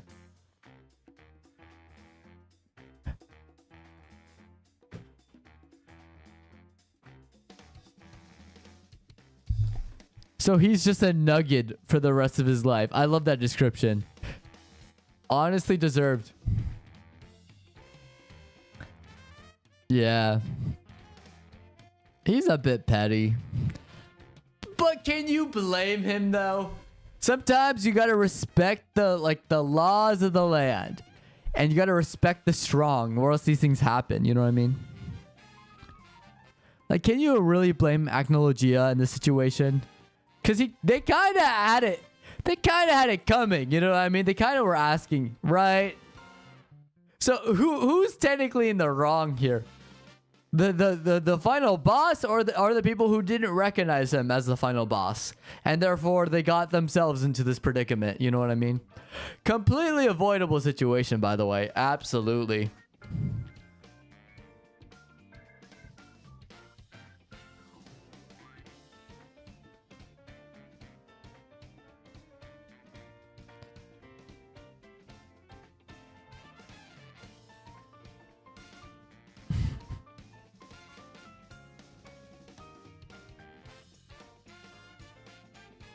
Like, it's like, you know what it is also?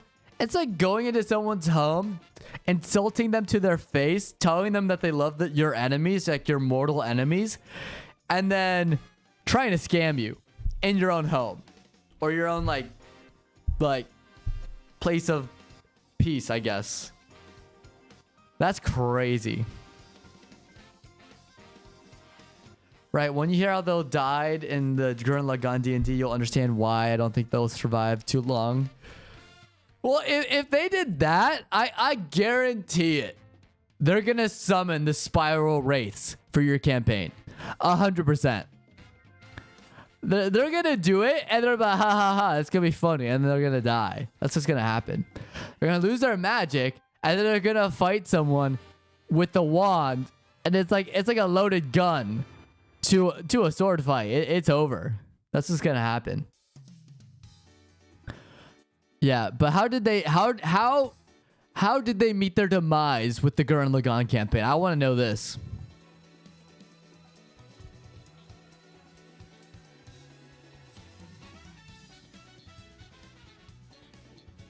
Damn, this Mario Kart music is going crazy.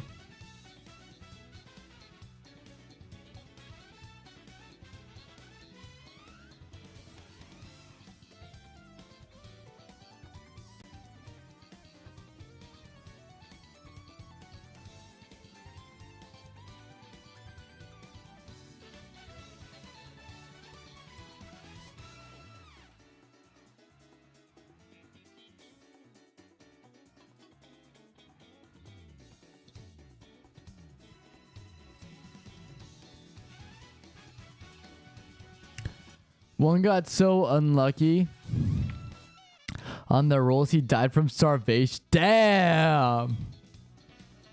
And the other two proceeded to try to eat him after we said he was infected. And they both... I mean, if it's early enough, at that point, just create new characters. That's a crazy way to go out, though. Starvation and cannibalism. I mean, wasn't there a whole thing with Gurren Lagann where they were in the desert and they were starving, and so they wanted to find they found the, what is it, the sauna, or the oasis, right? And then they were able to eat after. That is the plot point in Gurren Lagann. I'm just surprised, dang, they had that bad of a role.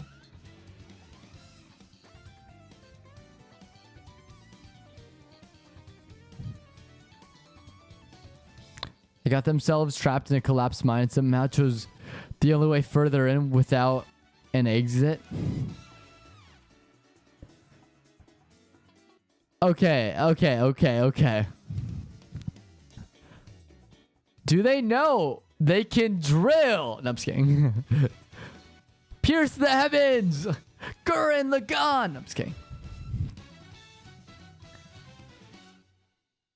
Do not go that way. Well, that's why you don't tell them, do not do this, because they will do that. You know what I mean? Hey guys, don't do this. Don't jump into this don't enter this very suspicious area. You may die. Or you will die. And then they do it. And they say, okay, well. That's just fun.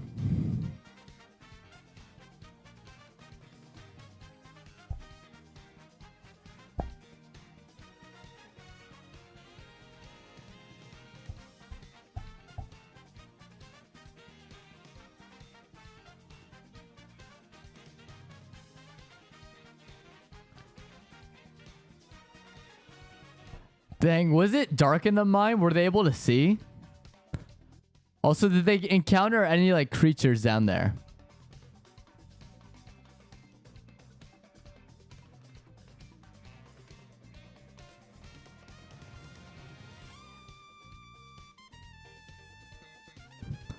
After Hogwarts D&D, I'm gonna train your dragon one. Literally just dragon, probably berserkers and fighters. Okay. They had planters? Okay.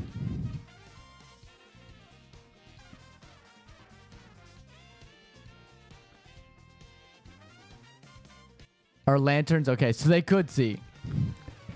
That's so crazy. Like, after wandering around, no food.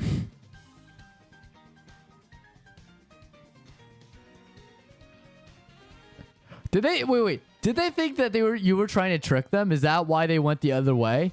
You're like, oh yeah, definitely don't go in here. And they thought, oh, we have to go here now. Because there's probably treasure down here, right?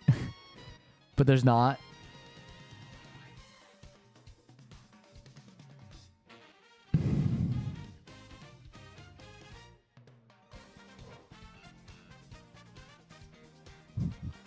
That's what I figured. Because that's also another reason. That's crazy.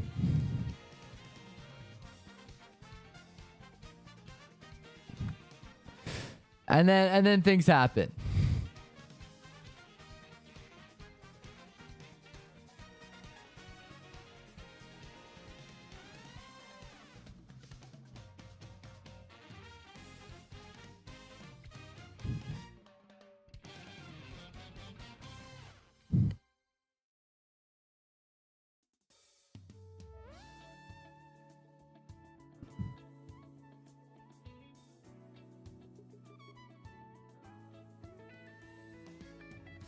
Dang, this song actually goes pretty hard. Nice.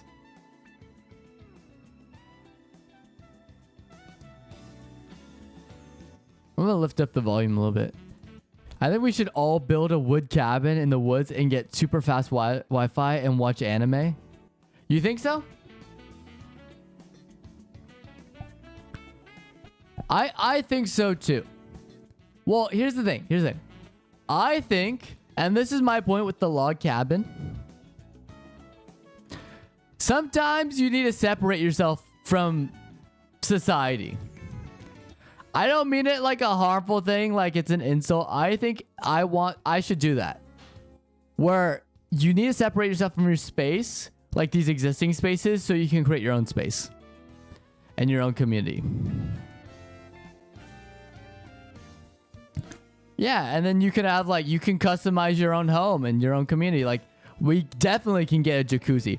I was also thinking a giant dispenser that doesn't take any coins. It's like it's a soda dispenser. A vending machine. There we go. Vending machine. And it's just full of Dr. Peppers. And all we do is just hit the button and then a Dr. Pepper comes out. It's like unlimited. We always will keep it full.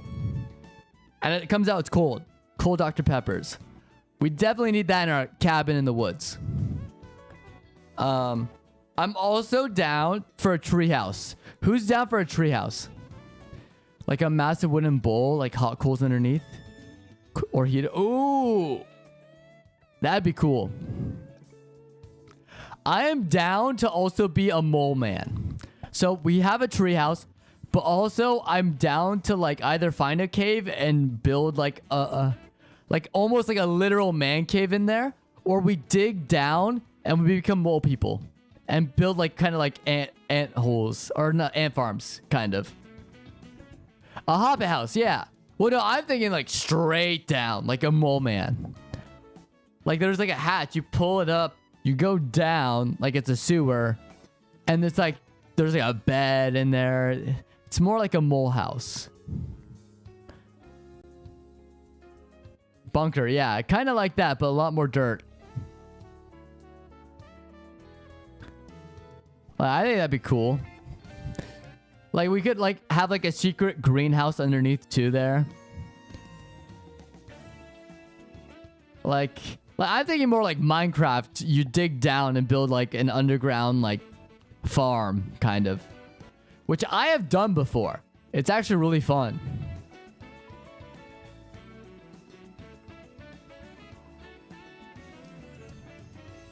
I am also down. If we build this log cabin, we can call it the Seyo cabin. And it could be the unofficial vacation home. Actually, no. The official vacation home of the Seyo Knights. That's what we can do. So we got our jacuzzi. That has two options. It could be heated during the winter. And during the summer, and of course, it's nice and cool, right? We have a tree house for when floods come. Ooh, good idea. Yeah, emergencies. That could be a bunker emergency. And we could put like a pool. It's like a big underground bunker. It's like huge. It's like a warehouse underneath the ground. So we could, like a safe house. So we can make it like Fallout themed. We could do all sorts of fun things. Like a vault. We can do, like we can have like a pool table in there. We could have a billiards room. We have like a secret garden underneath that can sustain in case we have to stay down there for a while. We can have like cows and cattle, all our like farm animals for milk, pigs, right? Emergency supply. Absolutely, yeah. Actually, that gives me an idea. That actually does give me an idea.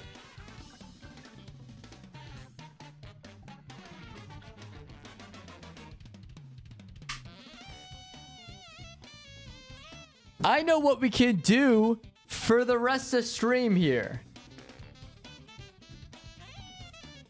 So, with me, I did invest in an iPad. But one thing I wanted, because I wanted an iPad to get,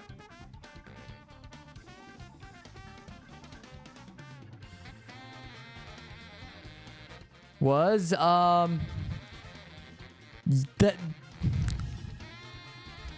Hey Coral, you read my mind. I have Procreate. So let's design our cabin, okay?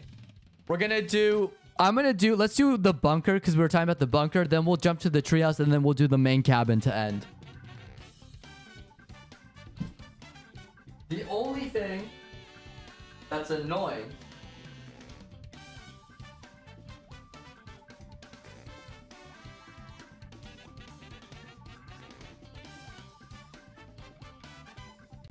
is my stupid thing was not charged. Yeah. This is going to be the unofficial vacation home of the Seyo Knights.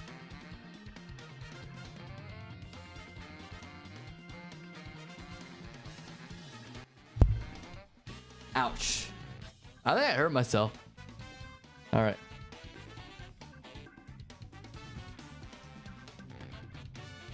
All right. So while that is still charging, which is very annoying how my pen was not charged. We need a bear rug. Every man needs a bear rug. Okay. All right. So this will be the Seyo Knight bunker. Uh-oh. Let's change some things.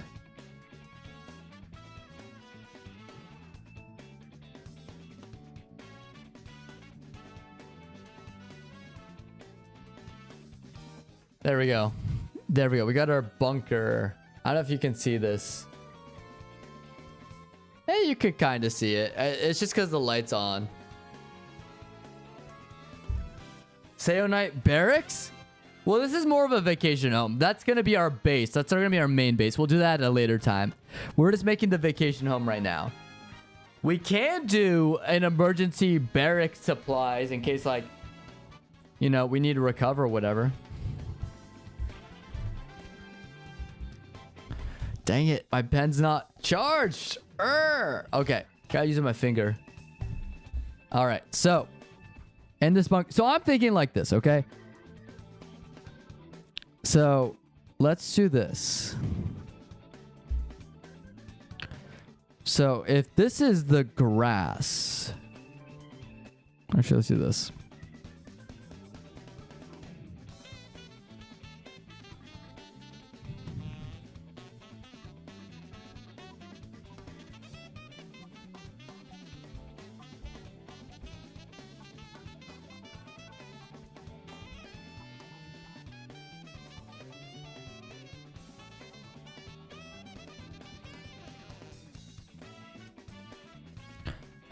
Dang it. It's not letting me. Okay. Yeah, we need vacations. We don't need to work right now. We're just chilling. Yeah, exactly.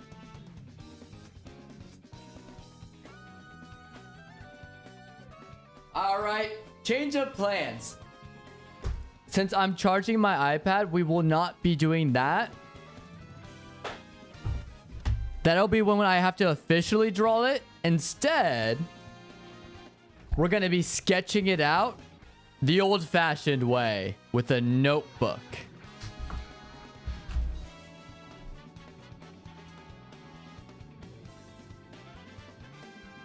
Give me one sec. I gotta grab my pens.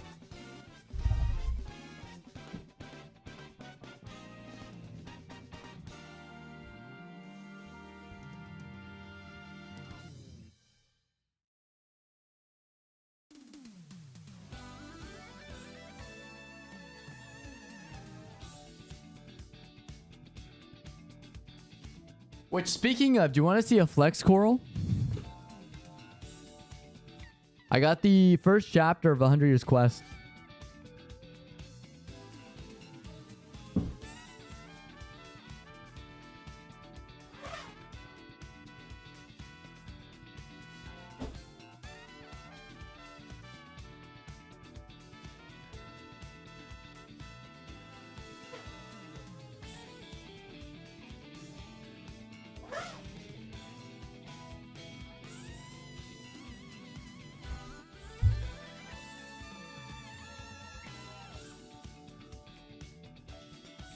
All right, I got my pen here.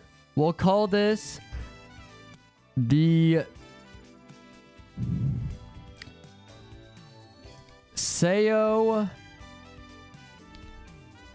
Cabin. Seyo Cabin sketch. There we go.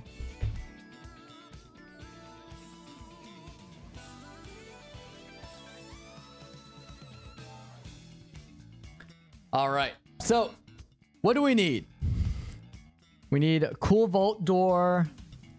Okay. So, this is going to be the bunker. So, we'll say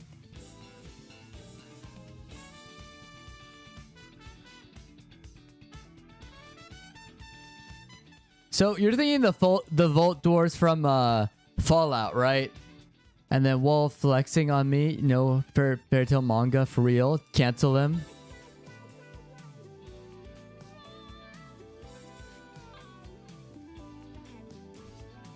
Wow, you're gonna get me canceled? Wow, I see how it is. Okay, so let's say, because if it's the vault, you know what'd be cool? Here, so this is like, we'll say aerial view. So, and excuse my drawings, they're not gonna be great. So if this is like from the sky, I could see like a cog. Like...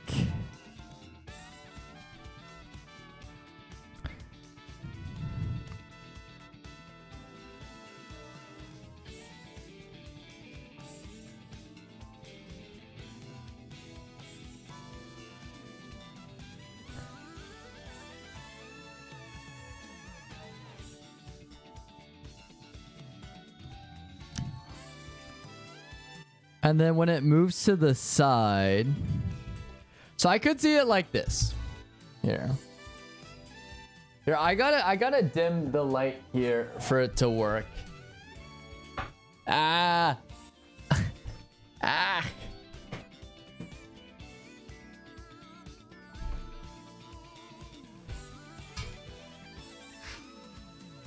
There we go. This is the Seyo cabin. Yeah, like steampunk or like anything Fallout related. So it's like a giant gear. When you turn... This is like from the aerial. So it's looking down. When you look down at it, it'll like... It'll like go up. When you open the vault, it'll go up and then move to the side. Like spin to the side. So it'll be like that. So this will be closed. And then aerial view. And let's just say like grass is all around here.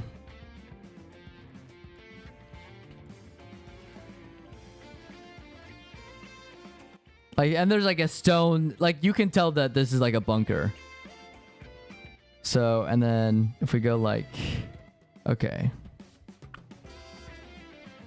So then there's like a black hole here, which is the entrance that you can go down. And then the cog is like, yeah, like that.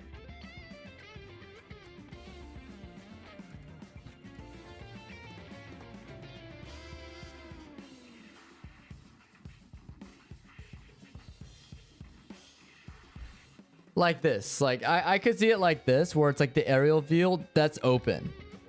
Like how it moved to the side.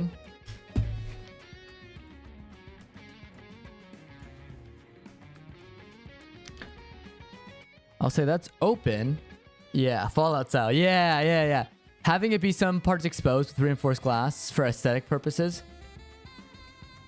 You know what I think would be cool? Is if the bunker is on a cliff, so it's fully underground. But parts of it are glass that overlook the cliff. So you got like a nice dining view. But then also, it's like reinforced. So if like, say there's an explosion and like you can't, that's like an exposed area because of the reinforced glass. Even with the safety precautions, what we could do is we could also just like have it so it's like we have like a blast door. So you can just hide. So it's like the outer shell.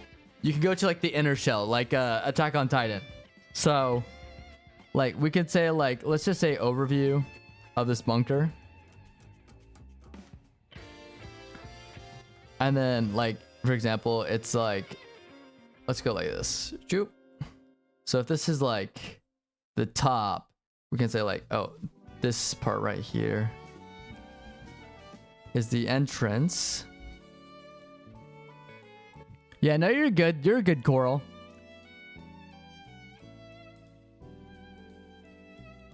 We'll have like a chamber. Like several different rooms here. And then say there's like a cliff over here. So we'll have like some rooms go like that.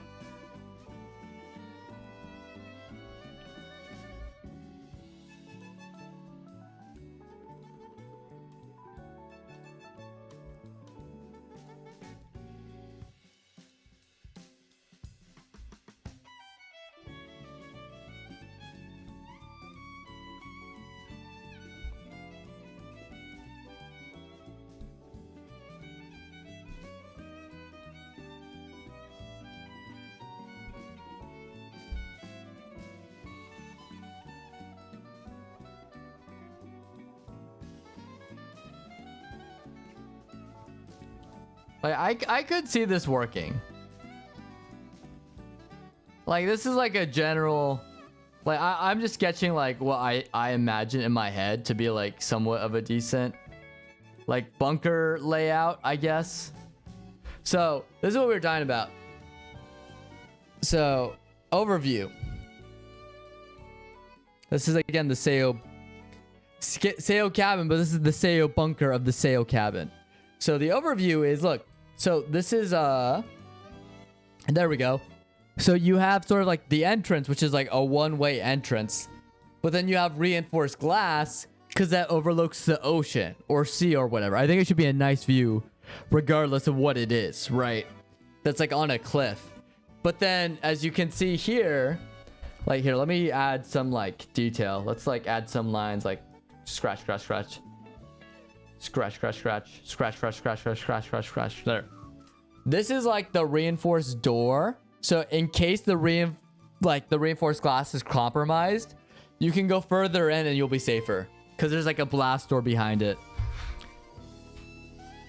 And then I think, of course, the entrance I think should be welcoming. I think it should be like welcome to the Seyo bunker! Exclamation point, like this, like. It should be something fun like that, where it's like, oh, you have like the entrance level, like right before you enter, right? Before you get to all the fun stuff going on. So I think absolutely, like, I think all the fun things should be like near the top of the bunker, while all like the necessary stuff should be further in and therefore more secure. You know what I mean? So like I would say like, let's do like a farm. I'm just gonna start writing names here. So I'll say this is like the farm. This will be like that's like for all farm animals. We'll say this is the green room for all the plants and stuff. They'll be like right next to each other, so that's fair. We'll say this is ammunitions room. That's what we were talking about. Not necessarily reinforced like barracks, because we don't train here. This is more for recovery. This is an ammunition room though, because that's what we may need in the future during like a fallout situation. Also very important. Also weird we have it near the farm, but hey, I'd rather have it near the farm so we can get to it in case, like, you know, if we get pillaged or someone tries to raid us and our Seyo bunker. We gotta protect the resources. That's like the #1 priority. You know what I mean? So you gotta pull out like the firearms and the firepower. So that's why, like so far I think this is a pretty solid like start. We could also put in like a couple more things. Like I'm thinking like we talked about jacuzzi, right? Maybe like we have a jacuzzi in our normal vacation home, but this is a bunker. We want a jacuzzi for the bunker. So I think personally, I think we should have a bar and jacuzzi. Right? Like I don't know. I think that sounds amazing. And that will be something we can compromise in the event that it gets invaded. That's near the top. It's also one of the entrance points. So here's how it works, okay? We're gonna go. That's how you enter. You go straight across this hallway. That's sort of our entrance. You go down, and then it goes like this. And then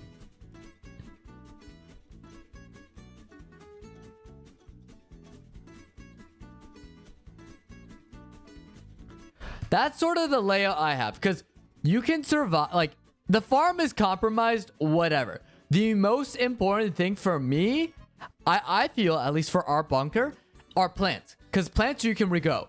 Plants are vital. You can keep growing them with seeds as long as you have soil and conditions. Once animals die, it's over. You know? You can't restart it. So that's why they're more valuable, in my opinion. Crops are. So this is kind of like the layout. So as you can see here, so that's the overview. So, of course, you have the welcome center, which is the welcome to the Seyo bunker. It's just a hallway that goes straight in.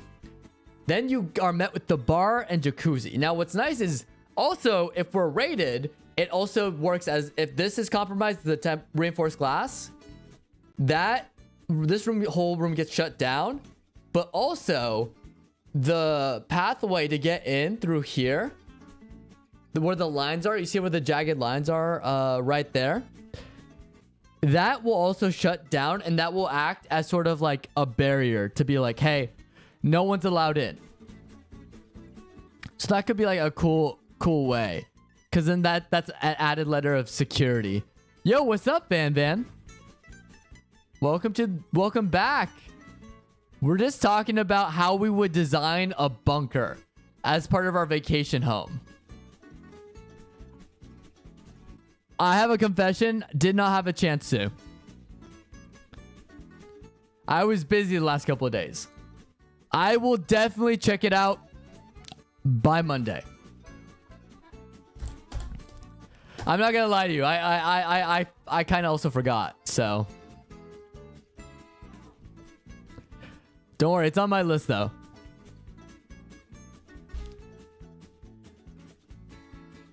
Yeah, I gotta try it. It's on my list. It's on my list. Bunker seems cool.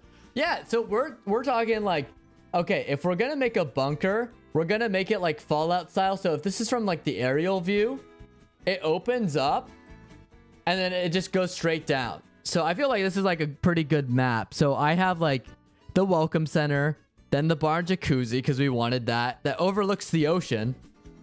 And then we added an ammunition room, a green room, and a farm.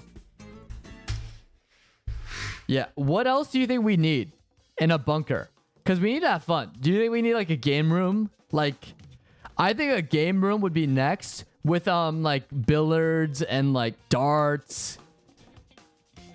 And maybe just like, because we're not trusting, are we trusting internet to still be running? Like, unless we like have electricity, which could be a possibility. We could run like emulated games. Probably not online services because the internet's fried. Because it's the apocalypse. Right? Like, I feel like a game room with like all physical, like a bowling alley, I think would be pretty cool, right?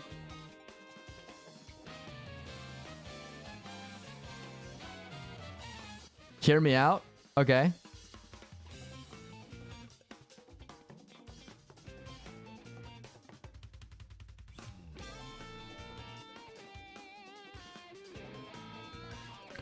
Zero gravity room.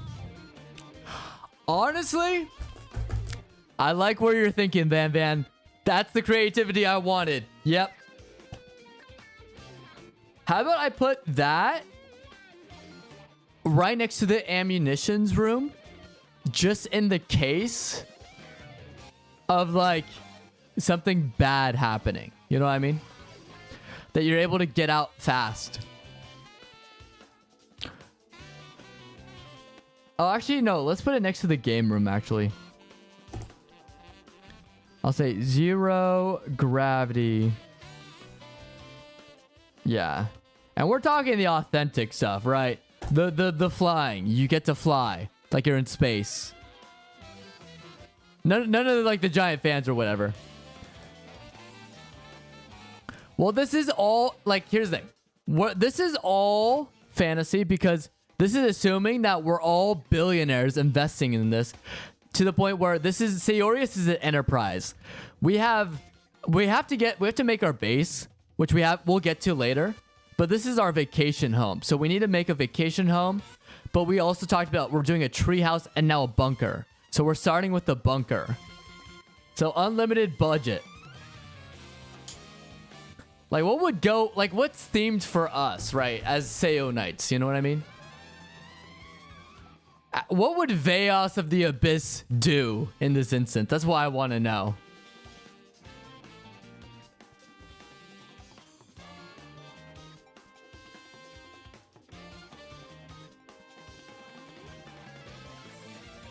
We did not add a sparring room. You think we need a sparring room? Or an exercise room or a gym? Would you, we could all combine all that probably, yeah. Yeah, okay. Let's say gym / I'll say, and let's say sparring.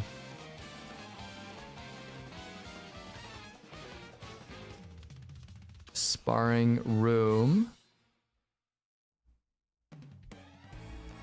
Yeah, for exercise, absolutely.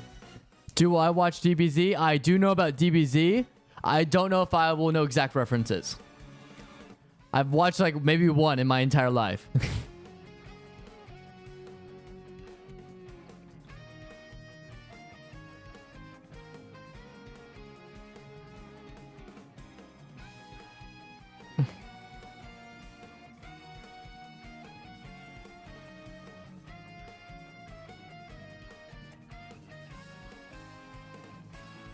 You could have a gym where Goku lifted the weight of a planet. That's an idea. Yeah, we could do that.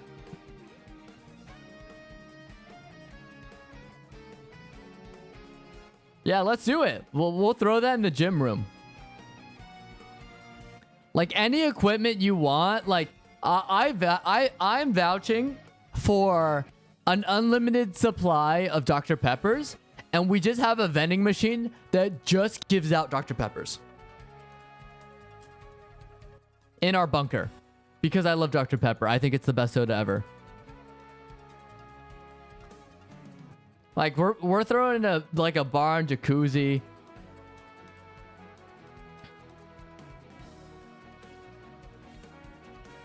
Yeah, and I also just added something real quick too. I added a toilet. So our restrooms are going to be right underneath, right here, the green room. Free fertilizer. There we go. That's resourceful.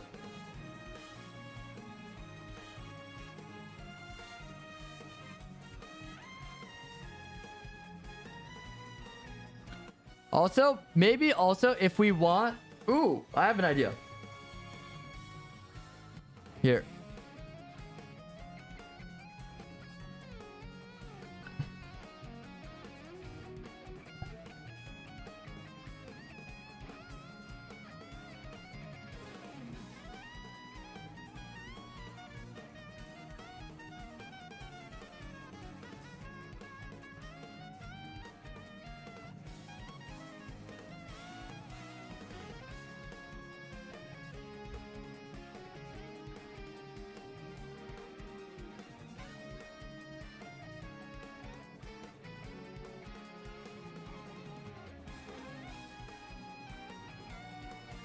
We need essential stuff, farming, train, Miku Shrine. What? How did I forget the Miku Shrine? What am I doing? Of course we need a Miku Shrine. There we go. I'm going to put it right on top, right next to our zero gravity room. Yeah. What kind of person am I to forget that? I also just added real quick. I thought it was a cool idea. So we have a bar and jacuzzi. But I feel like we also need like a restaurant, like just a normal restaurant. So that's why I added restaurant called the Escape Pod Restaurant. That's an underwater restaurant. But in the case of an emergency, like say the top is blocked off, right? And like say raiders come in, right? And we need to escape, right? The Escape Pod Restaurant will detach into a submarine that's already underwater. So we can escape that way. Kind of like the you know, in Star Wars, like that little at the end of Rogue One, that it's like the little ship that gets like escapes, right? Right? That sounds pretty cool. Okay, what else, man? We got ideas. Extra measures. Authentic taco place. I think you're cooking. But how about this? I'll add one better. We'll have an international food court within the Escape Pod restaurant. Or how about this? Outside, right next to the Escape Pod restaurant, is a food court. International. And we have an ever-rotating list of countries. That way we get Greek in there too. We'll call it... I'll call it the... It'll also be right underneath the water, right next to the Escape Pod restaurant. I'll call it the world's best dishes. There we go. It'll be right up. This one does not detach though.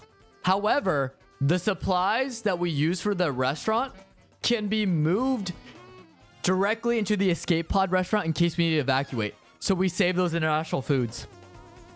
We may not salvage the restaurants, like the actual seating area, but because it's like a food court, but we can move it. We gotta have a skip button on restaurants. Like if we're not feeling a food, we can just skip ahead. Or how about this? Or how about this? Every time, because there will be 3 restaurants in this like food court, there'll be a voting. So every time they'll alternate whether you want to keep one or it'll be like a thing. It'll like keep rotating. It'll come up with ideas like, do you want to switch out this with this one? And we'll just vote to have it. Okay, Coral. Van and I are geniuses. We're coming up with so much. So we created... All right, so we added a lot. So we added a Miku Shrine because we can't forget the Miku Shrine. But we added World's Best Dishes, which is an international food court that overlooks... That's underwater. So it's viewing. So it has reinforced glass. That every time it's a rotating dish, like a rotating menu of just different international foods, like Mexican food, Greek foods, Chinese food, Korean food. And we vote on it as survivors. And if we don't want one, because there's only 3, like, let's say 3 a day, we can just vote to keep it or keep to replace it. And it's like, it always like switches. It's like a queue, a cycle. And what's nice is it's right next to the escape pod restaurant, which turns into a submarine in case we need to evacuate and we can escape through waterways. And the submarine is shaped like a giant mechanical shark. Yeah. Well, that's the whole point of the bunker is like, what we'll do is it's part of the welcome entrance. There's like a big red button. It's going to be, do you guys remember like a Wipeout with that button or like Ninja Warrior? It's like a big ass red button. So when an emergency happens, we run down there and we just sprint to the end and we slam our hand against that red button, right?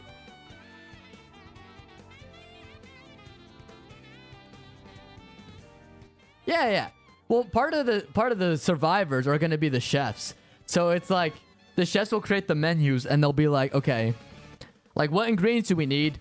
We equip it with the farm, and then whatever gets voted on, the chef's just like, okay, I'll step up and then do my job, and that's how he works. And then what's nice is if you volunteer to be a chef, all you need to do is cook, and if you don't cook that day, that's your break. You don't have to do anything. You can just work out or exercise or chill in the game room. You know what I mean?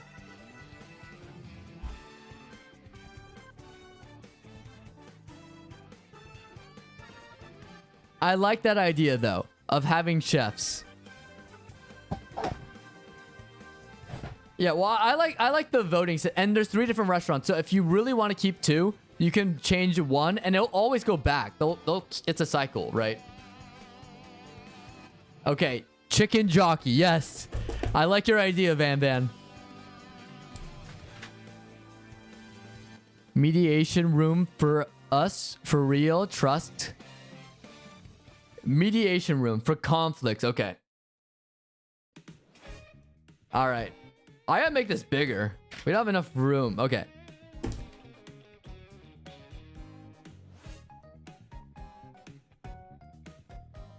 Hey, you never know. People will complain. Like, I've lived with roommates that I thought we got along. Straight up, no, it does not last. I think Coral has a point here.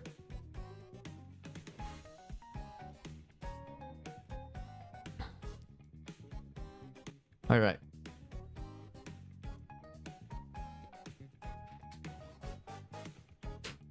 So I'll say, welcome.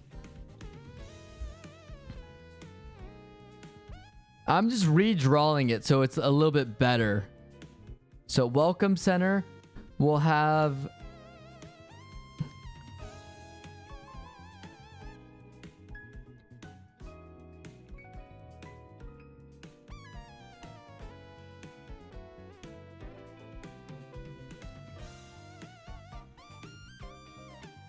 Okay.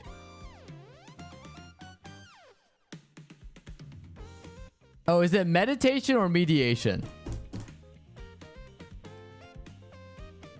We can have both. We can have both, okay? Yeah, I may have read that wrong. So, how about this? We'll do this. We'll have the welcome center, and then we'll say, because we can go into the cliff. So let's just have let's build separate rooms. So let's say this will be the religious centers.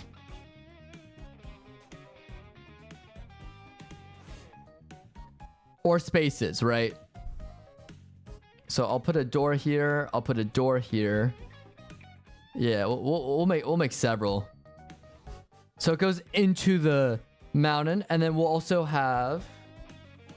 Yeah, there we go.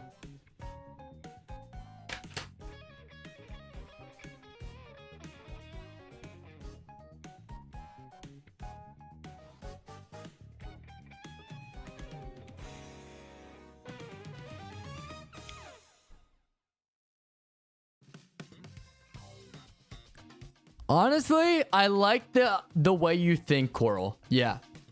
Let's do it.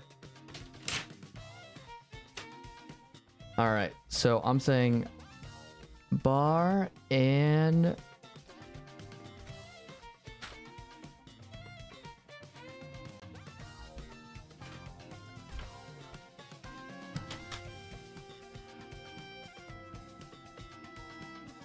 trampoline room? Ooh. What if we combine the trampoline room with the zero gravity room? So anytime we would need to turn off the zero gravity room, we can transform it into the... Wait, no, we have a gym. We can just put that in the gym.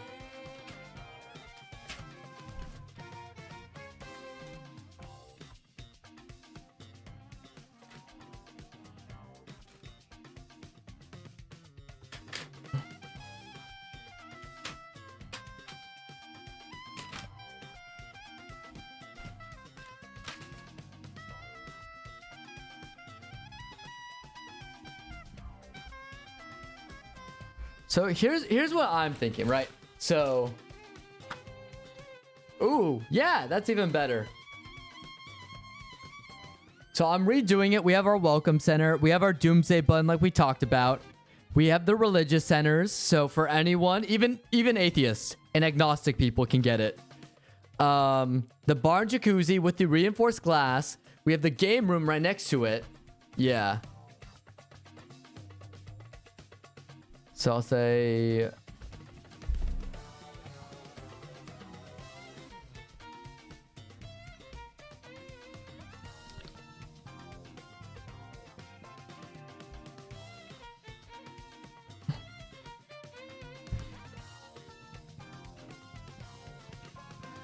Yeah, what else did we talk about? We talked about game room, zero gravity room. How about this?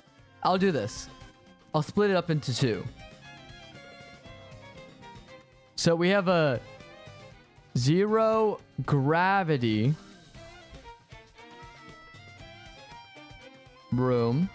And then we have a trampoline. And if we want to bring the trampolines into the zero gravity room, we can do that. There we go. Like that.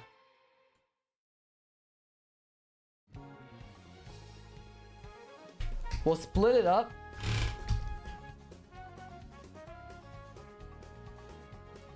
Mind you, the depth, it looks small, but the depth of these rooms are going to go into the side. This is like an x-ray of seeing it from the outside in. So, here, now that we have more space, I'm going to do this. I'm going to be like big boy chunk right here. That's going to be the Miku Shrine. All hail Miku.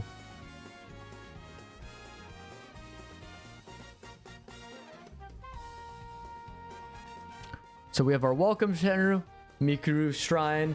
I do like that idea. Gym and sparring room. Okay.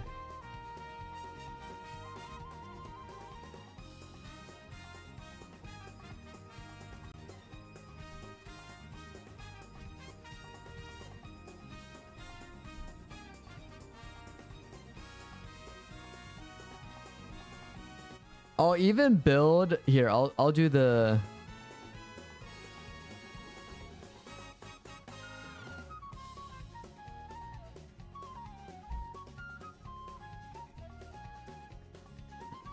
Oh, of course, the one-piece room. So here's what I have so far.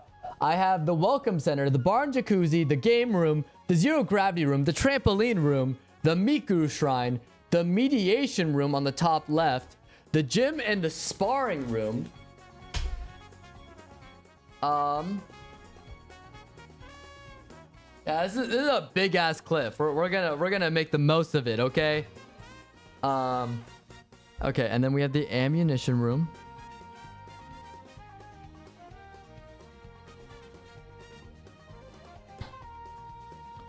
All right, and then I see we have the One Piece room, okay?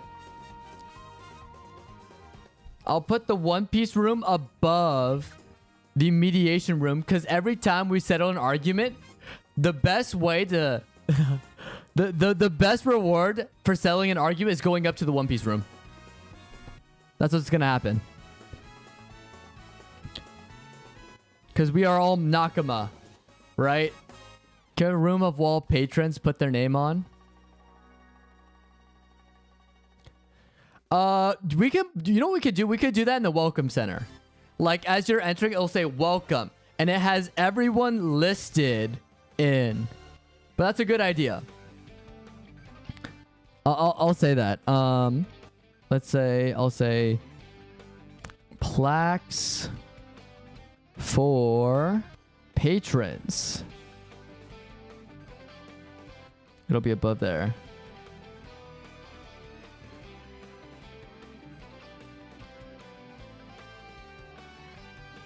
Yeah, you should have a D&D room or a fantasy round table, wooden vines. See, I think I'm going to combine some things, okay? I like the idea of a weather-controlled room. Because you want the skiing, right? I am down to do a weather-controlled room. And then a section of that weather-controlled room is the D&D specific room. Like, we have like a huge castle, like the stone castle in the weather control room. And that's where we do D&D. And then outside you can go skiing, you can take walks, right? Yeah, a weather control room.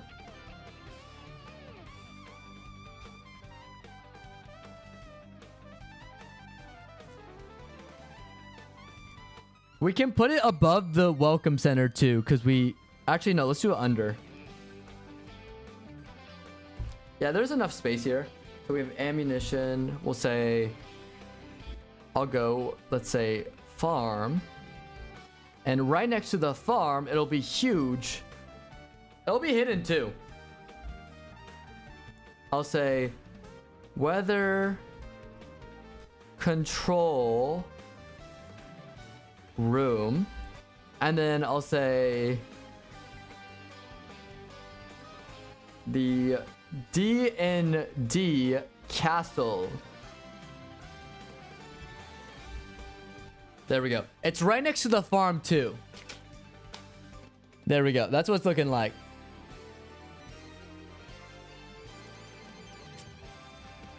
Get the 4D seats that move. How did I forget a cinema? We need a... I'm a film major. How did I forget about getting a cinema in here? Okay. So the cinema... How about this? Here's my idea. The D&D castle, okay? Not only it's a huge castle for D&D, but one of the rooms is a huge theater that's weather controlled. So the best AC possible... That is where we have our movies. So we'll say this is for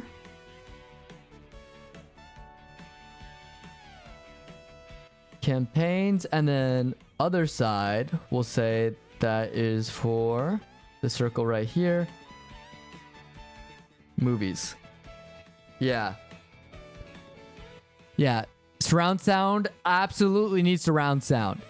And what's nice is if we equip the castle with surround sound, we could do the same thing with D&D. Like D&D, we can have like, you know how what is it? Critical Role will have sound effects for some of their setups. We could do that. So we have a cinema that has surround sound, but our D&D setup also has a surround sound with all custom sound effects for campaigns. Like built-in calculators, built-in like dice roll sometimes if you are tired of rolling dice all the time. A mech room. Okay, yeah, we need a mech room. Let's put that as part of the ammunitions room.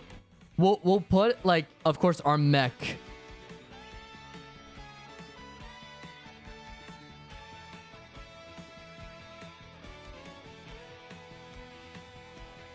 Yeah, like that.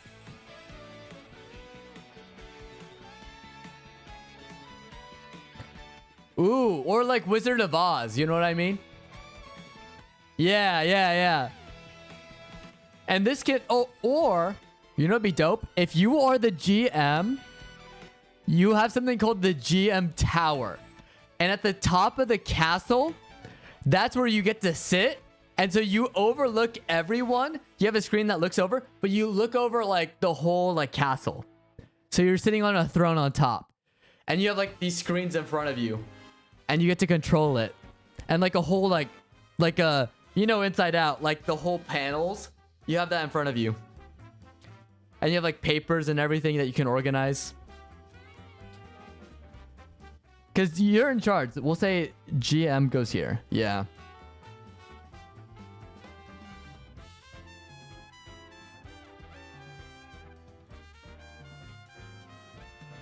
Like that would be cool. I do like the glass though idea. We can do the glass one too. We can have actually Shabbos. We do two setups. Depending on who the GM is, they may have different styles, right? We'll have one where it's just normal. You have glass and they can't see you. And or like a hidden painting, right? And then the other is like the control tower. We can do that.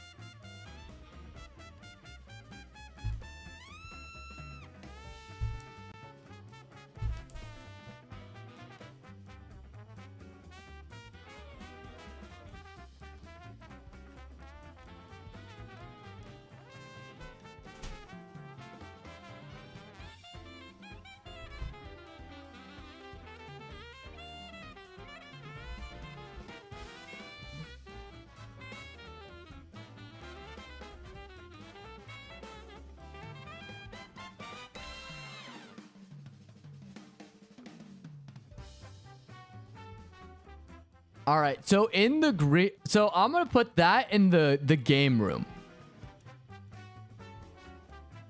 Yeah. I'll say full immersive.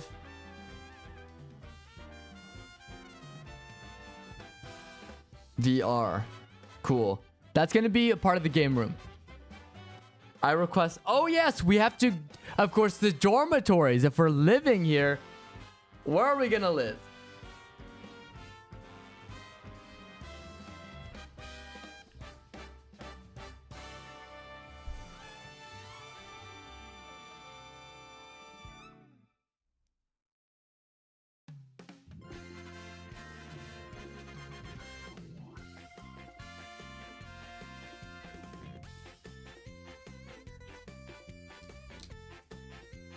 All right. Reinforced glass. Yours can absolutely be the Dark Abyss. Like everyone should be able to customize their own rooms too.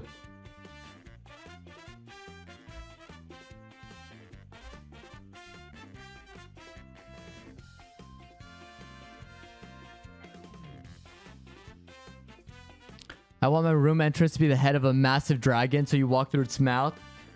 And it closes after walking in, like a bear rug.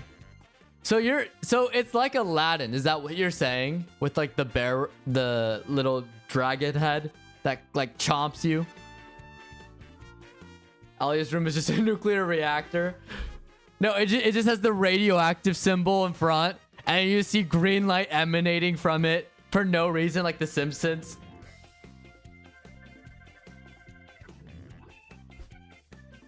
I'll say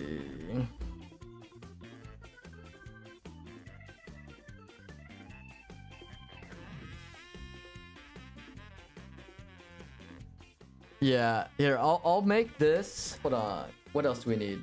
Yeah, we have enough room. All right, so this is all gonna be this huge thing right here. That's gonna be our dorms.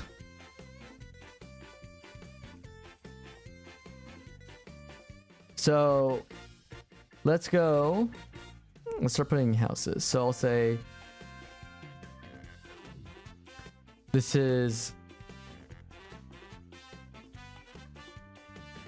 Veyos's room. This one's Coral's room. This is Seyorias' room. And this, of course, is a sketch. This is like, there's probably gonna be a lot more rooms. And then I'll say like Alia, because she shows up. Let's do Lumi. Yeah, so like this. So I think this is like a good, so far, pretty good. So we have our detachable submarine. Of course, that turns into a giant robo shark escape pod. We have our restaurant. We have the green room, the farm, the lavatories that we can use for the green room. Then we have the dorms. So you're at the farthest right, Veyos, because you are the dark abyss. Yeah. We have a bat cave of sorts with military vehicles. That's going to be in the ammunitions room. We can have a whole separate room within the ammunitions room, like a tunnel that goes there. So let's say, well, I'll just call it the bat cave.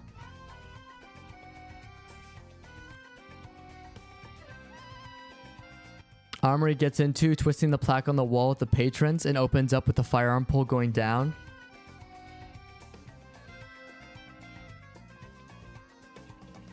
Oh, so you're like the emergency, so yeah. So, I mean, here's the thing. The welcome center is technically right above it. And it goes past the zero gravity and trampoline room. So all we need to do is just make a tube that just goes down the side of the wall, which we can manage. So we can like have a tube like this.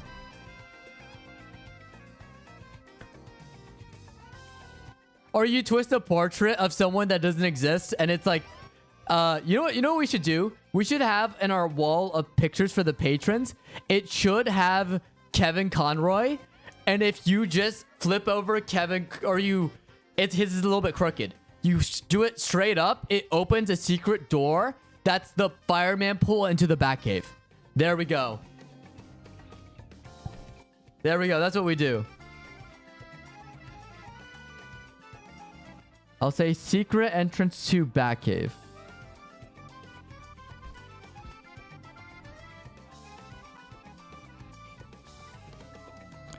Right? I'm cooking, Van. Yeah. Bathroom work.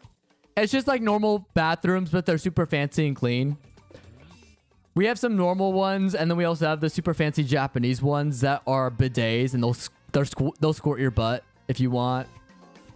But the fertilizer gets collected separately. We don't even have to touch it. It's all automated with robots because we're that high tech. So we just use it. We don't have to worry about disposing of it or it getting full because it goes straight to it goes straight to the green room. Oh my god. Van, are you serious? That's crazy.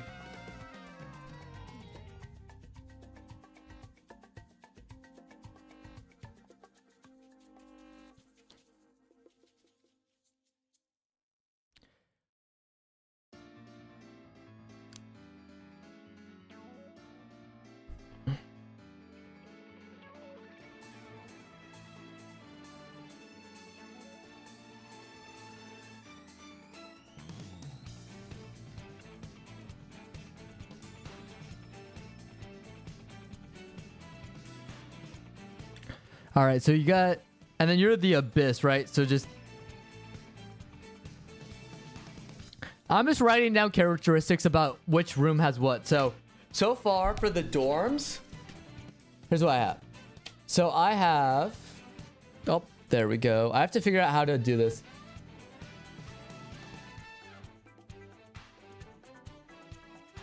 I wrote that you had, so Alia, of course, I put radioactive symbol on. I put you as the abyss. And then Coral, of course, has the open dragon head as part of his dorm entrance.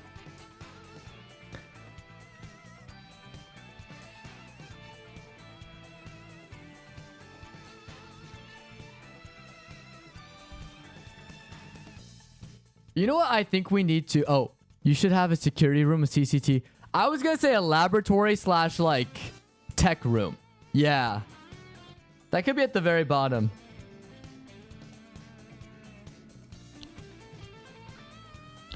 I'll say security and laboratories. Laboratories.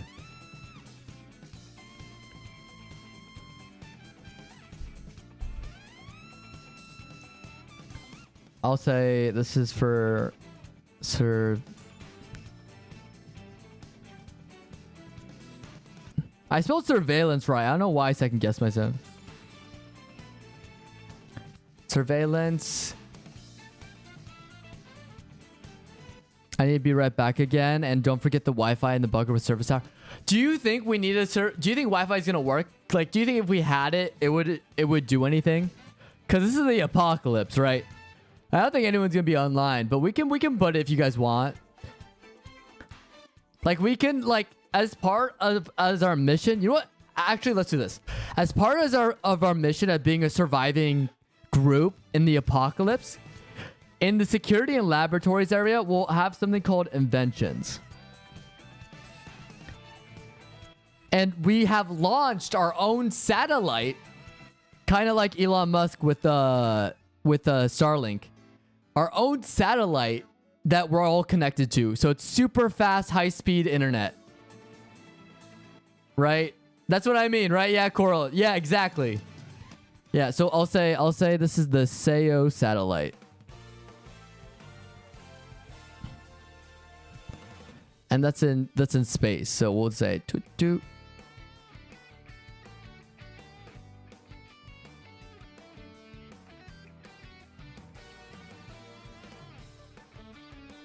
There we go.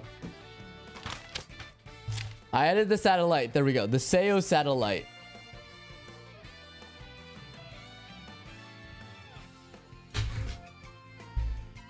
Yeah, I got surveillance, inventions in the security. What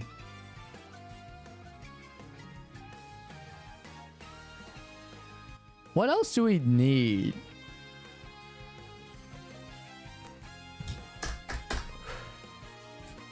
I mean, so we have the One Piece room, we have the mediation room, we have the Miku shrine, we have a zero gravity room, we have a trampoline room, we have a game room with a fully immersive VR experience in there. We have a bar and jacuzzi, and the jacuzzi can also be cool in case, so we can do cold and hot. Lyric.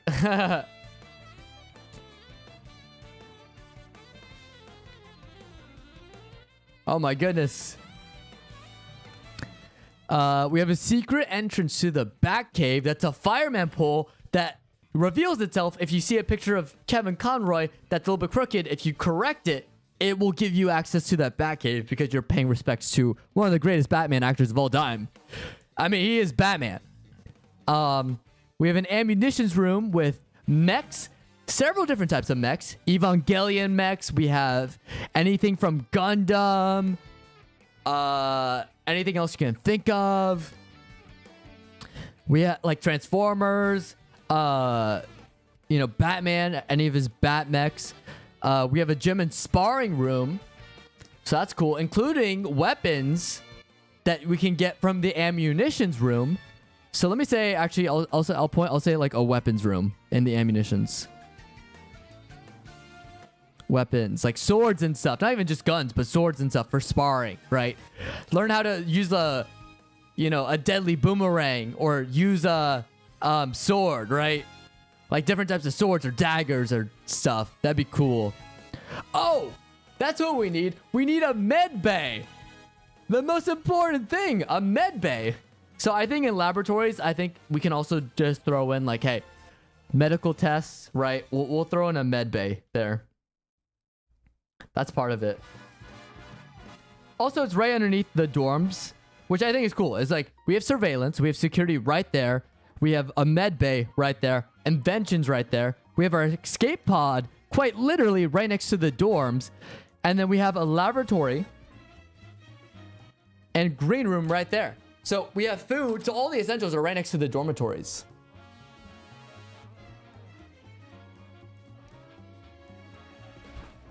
Honestly, I think it's turning out pretty well. Now all I gotta do is let's finalize this bunker, because my thing has finally finished charging. So you guys will finally be able to see it on this thing. Just gotta turn down the brightness. Uh-oh. Whoopsies.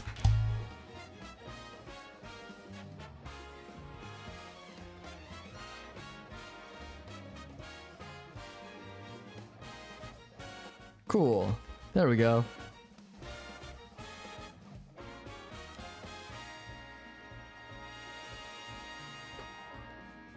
I think we cooked here, guys. I think we cooked. All right, let's do this. I'll say call this settings. No. Settings. Add. Text. We'll call this.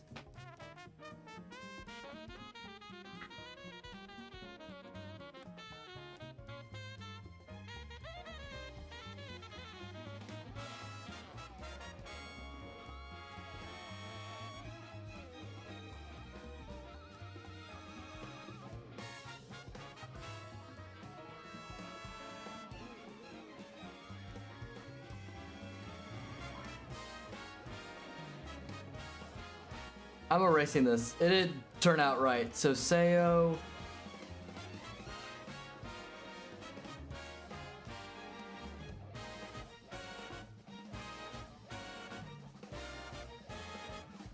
Seyo bunker. I need to find the right font for this.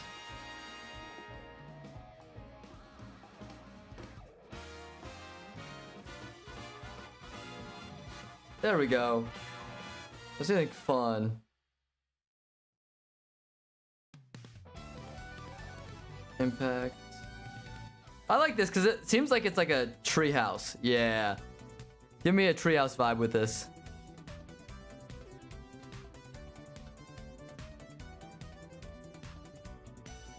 Make it bigger.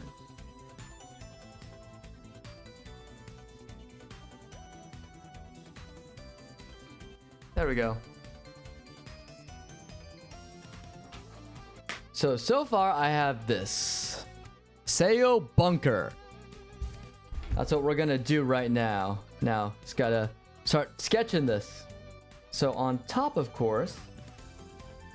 Oh, no, I do not want that. Okay. Let's add a layer. And on that layer, we're just gonna draw sort of our cliff here.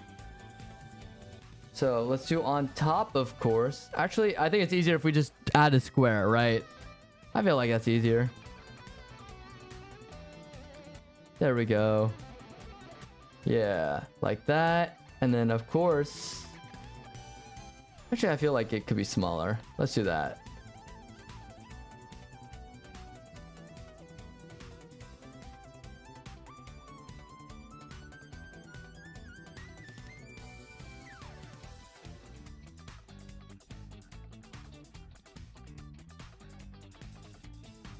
Yeah, like that. That's a little bit better. And then we'll just add a little bit of green to show that it is the green grass or radioactive grass or waste. However you want to put it. And then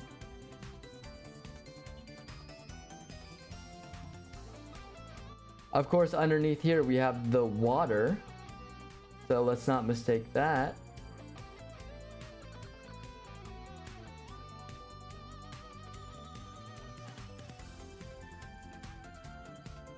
This is just unmapped territory right here. There we go. So, it's kind of fun to realize this.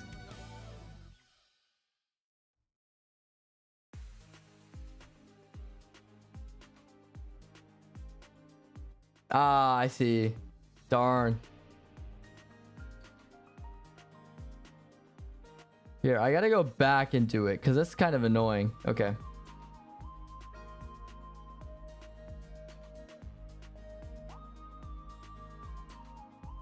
Oh, there we go. Okay, I figured it out. Can actually erase this part right here. Yeah. Make it like a big thing.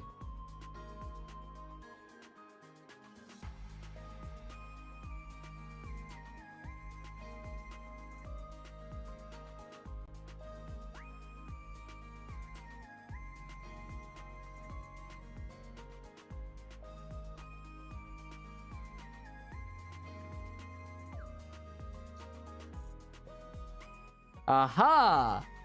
There we go.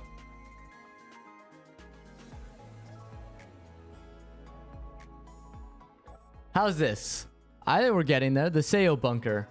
And then I want to make it like sort of yellow sand-ish, kind of, right?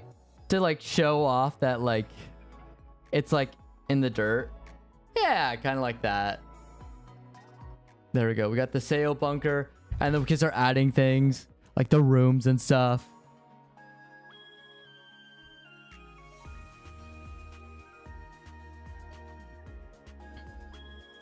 All right, and then let's do like a sort of like a darker color.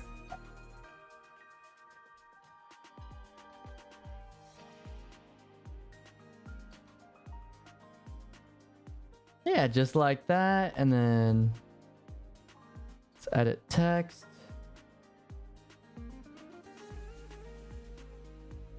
Design.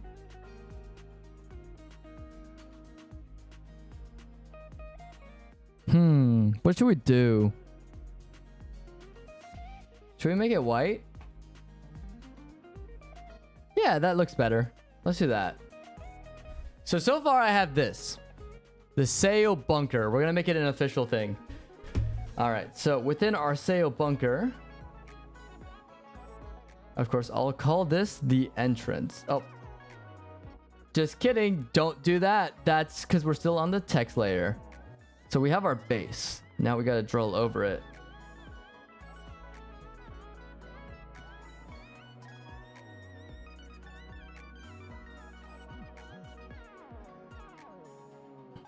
All right. So we have our little entrance.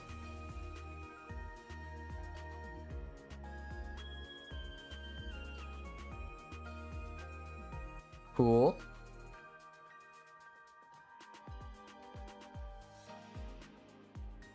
I was gonna make a couple of tweaks here and then we'll look at our progress, guys. Oh boy.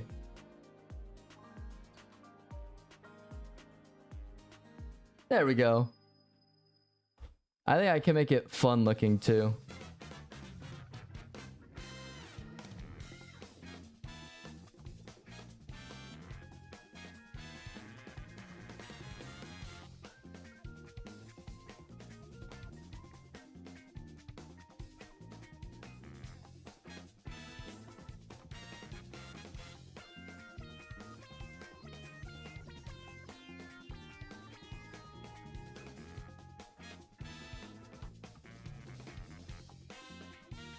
Oh boy, yeah, let's not do that.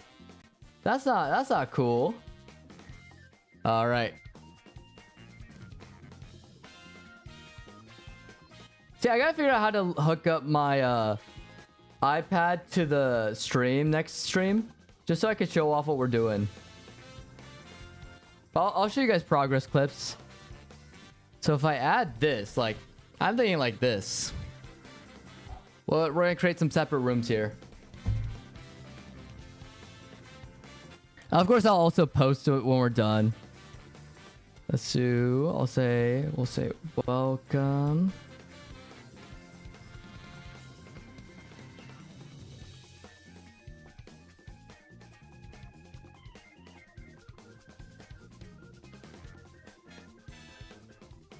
There we go. That's going to be our welcome center.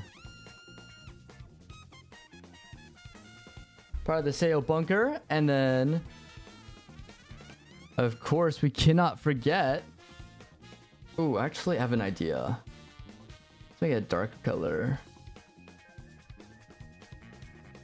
Aha! I actually like that a lot. Cool.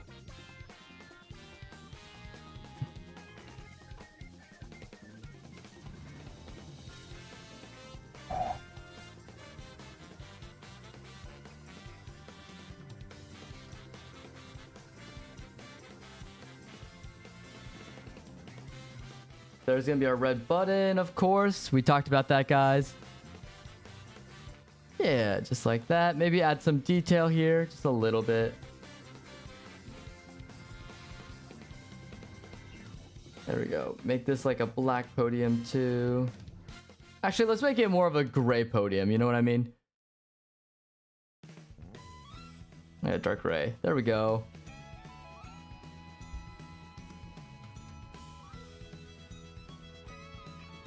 All right, and then I'll say, oh no, didn't mean to do that. Okay. We'll say this is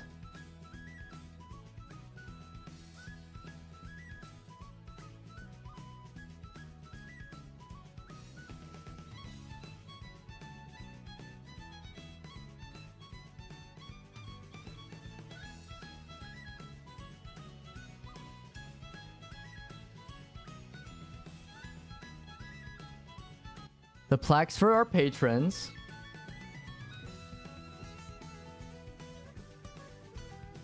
And then, of course, we'll say this one specifically is... I'll give him some ears, too. We'll say this one is... What do we say? This is going to be... Kevin Conroy. I don't know why I blanked on his name.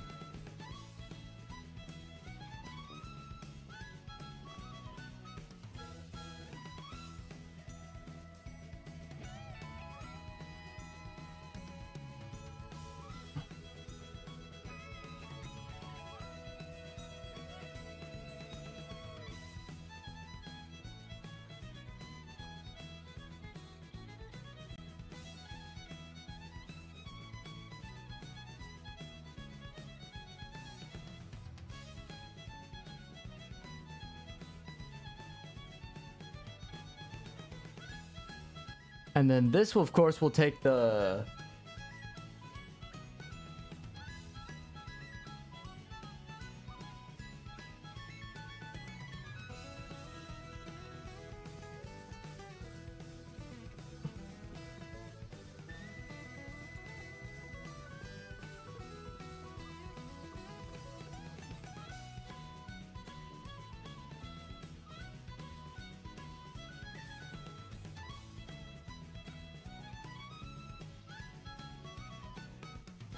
Yeah, so this is how we have a lot of details too. Look, so this is the bunker so far. We have our welcome center. We have the emergency button, of course, to lock down the bunker.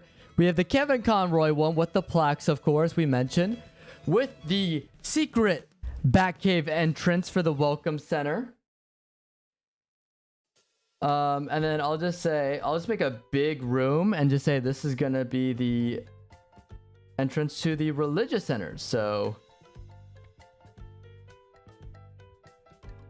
yeah.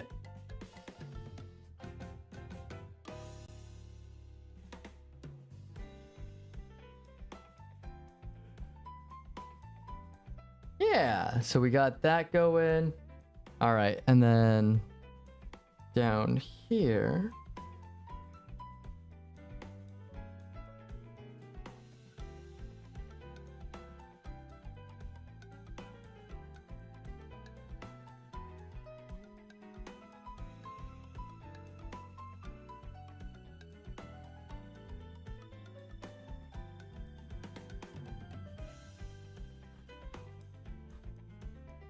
I don't know why I did not do that right. Cool. Okay.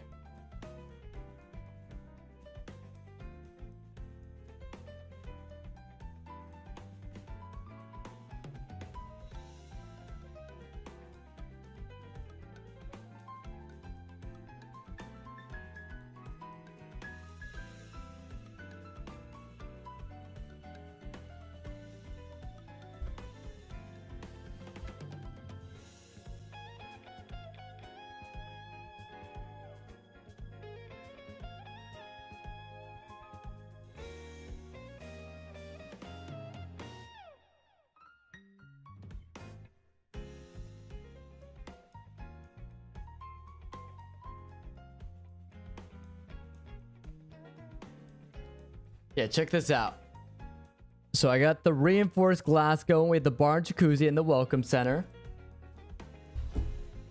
And then, of course, we got to reinforce this whole area. So this will be our reinforcement. So in case anything goes wrong, we can separate ourselves. We'd lose the bar and jacuzzi, which sucks. But we have so many other cool things. I'm sure we'll be fine, right? All right. And then, of course, the next one we have is the game room.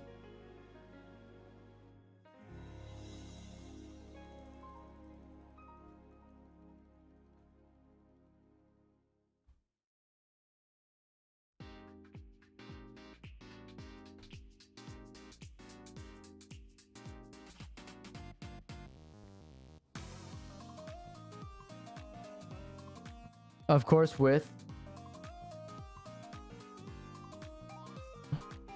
immersive VR. Cool.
All right, so this is gonna be, I'm gonna move the One Piece and mediation room real quick. Since we're right next to the religious center, I feel like we should just put them both like next to the water. I'll put the One Piece one right next to the water so you get that reinforced glass. So you can also watch One Piece and then also get a great view after, you know, of the ocean. There we go. That way the reinforced glass extends all the way to the top. I think that sounds good, right? Okay, so mediation room. And then, of course, I cannot forget the One Piece room. That's very vital to a bunker success. There we go.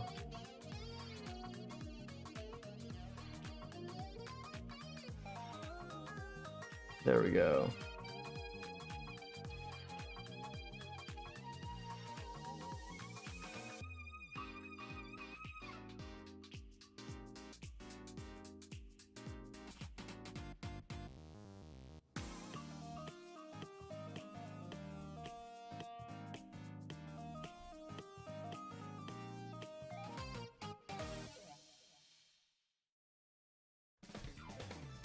I wrote a 7 instead of a 4.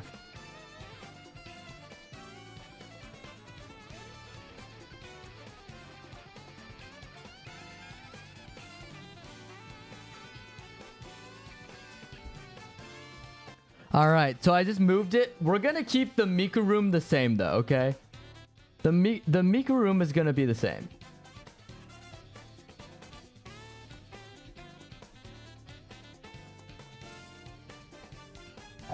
Or sorry, the Miku Shrine. My apologies.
Okay.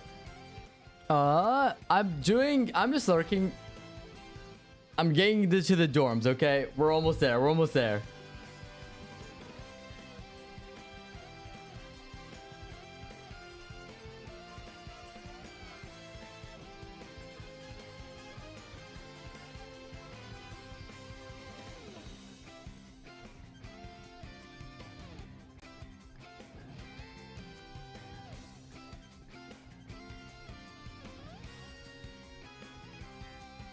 There we go.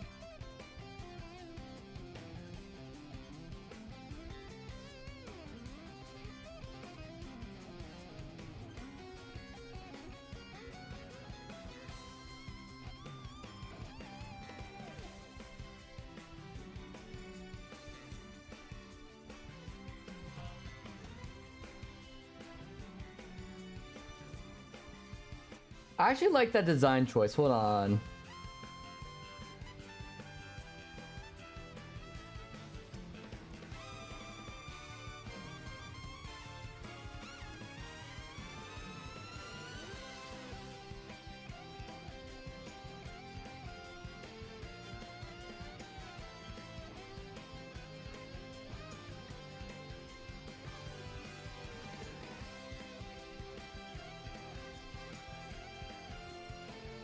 How do I do paint? There we go. I got it. I was like, how do I do this again? Oh, right. I figured it out.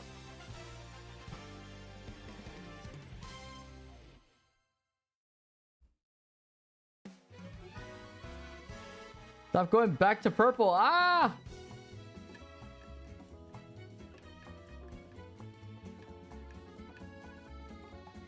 There we go. I like that change. Cool. It's like the silver. Oh, we'll fix it at the end. I'm sure it'll be fine.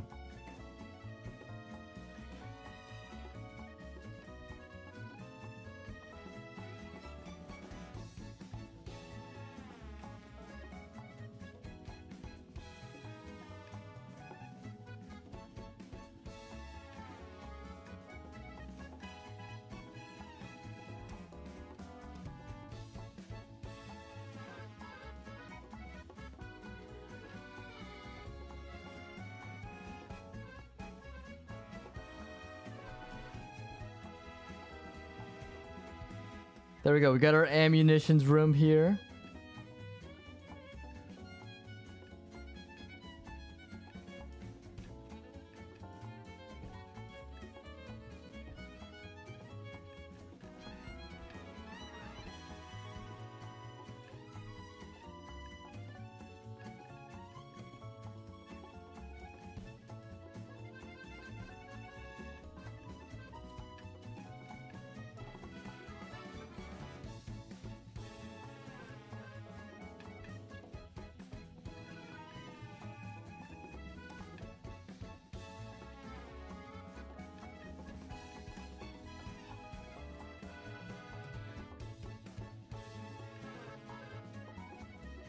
Should have an idea. Hold on.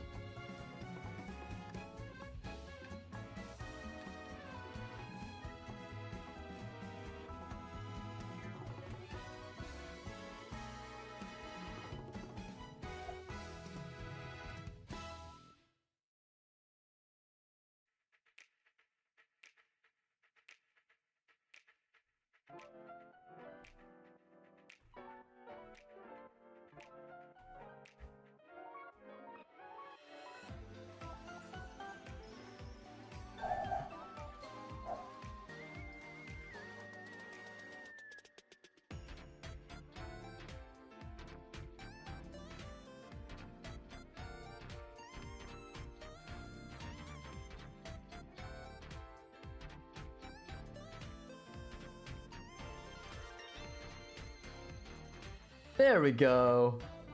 There we go. We got our Bat Cave entrance.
One little thing and it goes, ah, it freaks out on me. There we go.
Forgot I had to do something first before I continued.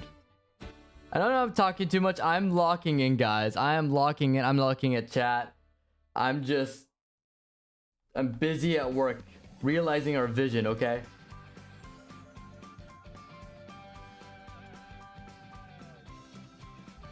Okay.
Guys, we have one more and then we're almost done. We're almost done. Ah, great. Where's the hole?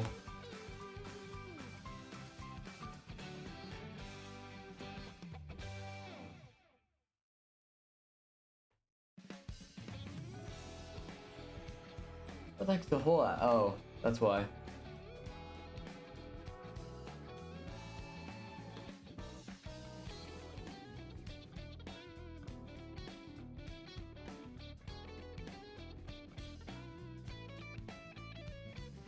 There we go. Okay. I'll call this one, remember, the security and laboratories. That's cool.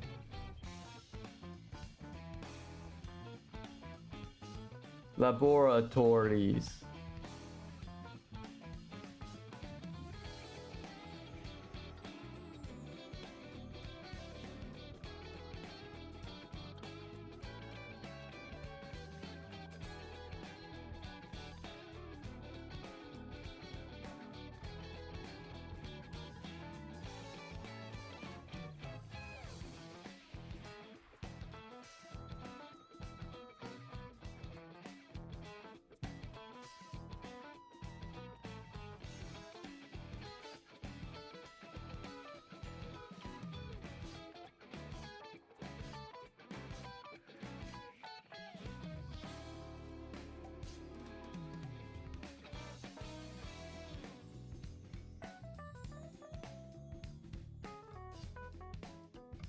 Bro, why does this music go so hard? It's great.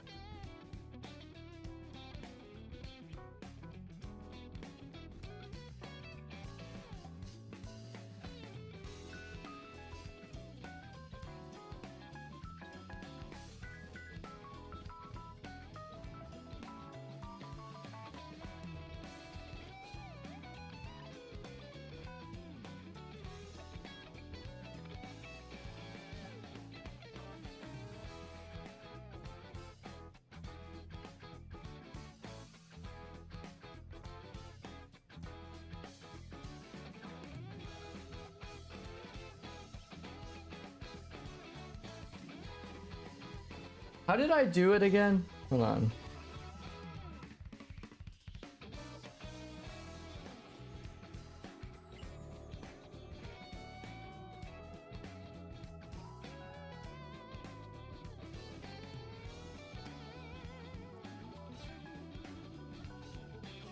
I mean, close enough. I think it doesn't matter.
Guys, I think I did it. Holy crap, dude. The only thing is...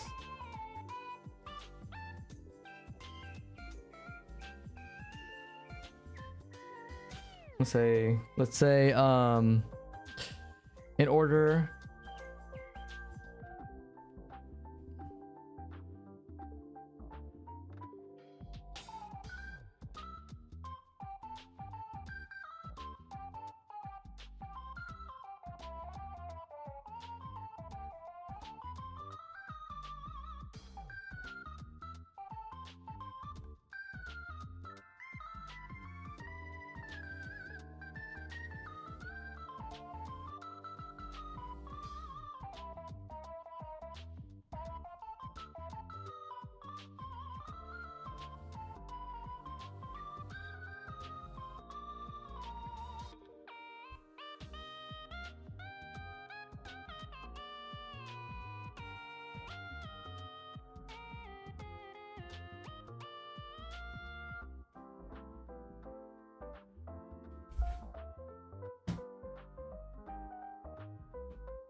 All right, I can't wait to show this off. So,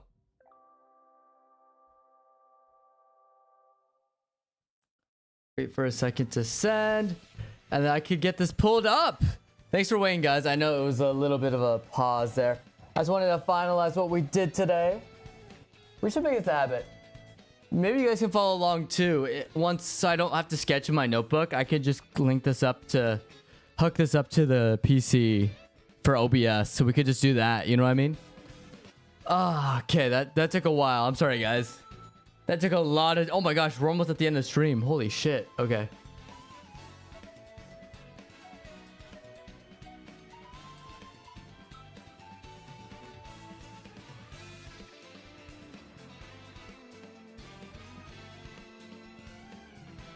So this is the product of everything we have worked on. This is our Seyo bunker. Part of the package of doing our little vacation home.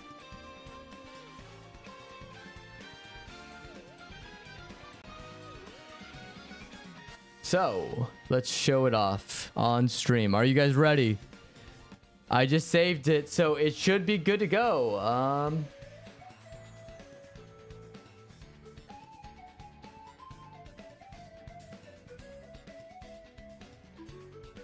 If I go just to recent downloads, it should show up. Aha, there we go. Let's make it bigger for the people in the back to see. Introducing the Seyo bunker. Something that we worked on all stream. Look at that beauty. Job well done, if I say so myself. Look at that. So, here, I'll make it bigger so the people in the back can see. We'll go over each little bit that we have beautifully worked on. So, of course, you can see right here. Let's see if I could pull up stream real quick.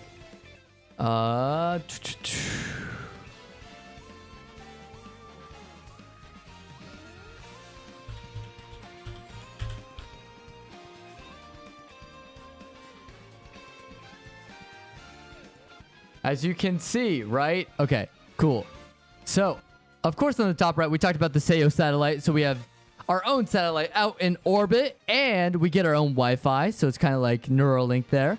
We have our secret entrance. It opens like the gears of Fallout. So it's like it rises up and moves to the side, and we can go down. It's almost like a little cog here. We do have the emergency button. That's the first thing you see, kind of like Wipeout. So, yeah, we could do that. And then we have, of course, Kevin Conroy. I made sure we included his Batyears because it unlocks the secret chute that goes directly into the Batcave. So if you also want a fast way just to get farther down near the dorms and such, you can just take the secret entrance, which is our Batman. All you need to do is just correct the image of a slightly crooked Kevin Conroy, which is a Patlack for all our patrons here. And it will unlock the secret entrance. Of course, we also have all the other patrons like us and anyone who invested in this giant bunker. We have our religious centers over here, including agnostic and atheist, depending on who it is. We have our mediation room up on the top right. And right next to it, the One Piece 24/7 marathon room. So once you mediate and solve a fight, we can chill out and watch some One Piece. Right underneath, of course, we do have our bar and jacuzzi, which is very much heated. So that's really cool. But yeah, like it's heated and cool depending on what you guys want. I mean, every single alcohol in the world, we also serve at that bar. We have a game room with a fully immersive VR. The game room also has billiards, it has pool, it has darts, anything you can imagine in a fun game room. Kickball, baseball field, whatever. Tennis court. Anything fun. Of course, we could not forget the Miku Shrine. Beautifully done, must say. What kind of bunker would it be without the Miku Shrine? Absolutely. Yeah, Miku's a goddess. Anyways, the gym and sparring room. This is really fun because we have not only... we have a trampoline room we'll get to later. No, do we put in the trampoline room? Oh, I forgot the trampoline room. No! Okay, whatever. So what we're going to do is This is going to be where the trampoline room is. This is also where the zero gravity functions are. And also a gym, kind of like Dragon Ball Z. I think we mentioned that. And also sparring. So what's cool is if you actually go into the ammunitions room, which is right next door, we have medieval weapons, every type of weapon from any other culture. If you want to spar with swords and stuff, you can do so over here, like fencing and stuff. But actual sword play too, highly encouraged, especially for the apocalypse. You always got to be prepared. We have the Batcave, of course, with everything Batman related in there. It's pretty sick, honestly. We have the Batmobile, we have the Batcycle, we have batarangs, grappling hooks, anything you can imagine. We also have mechs, so every type of mech from Gundam to, Transformers, Pacific Rim, anything you can imagine is in here, which is pretty sick. We have our farm, of course, and right underneath is the green room, so that's kind of together. That's our resources here. Green room has everything from any other culture, so anything that goes into the world's best dishes. Restaurant, which is like a food court of ever-revolving food from professional chefs from all around the world. So we have some great Korean chefs. We have some amazing Mexican, great Greek.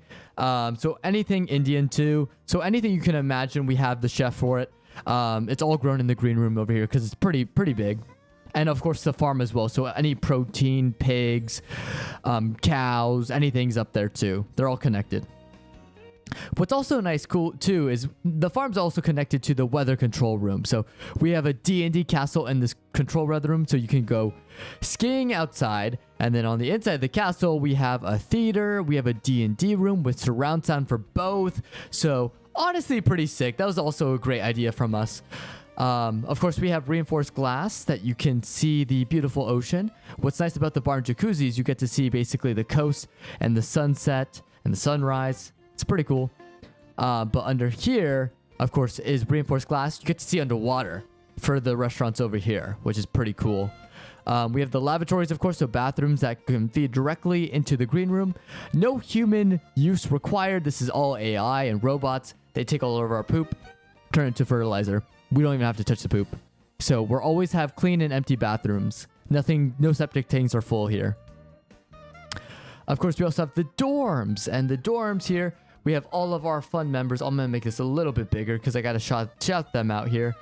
So I have Veos, Coral, Seyorias, Alia, Lumi, Misi, and Indomitable. Anyone who's popped in stream and chatted for more than once, I feel like that's just my quick shout out to you guys for helping me out through this. It's pretty dope.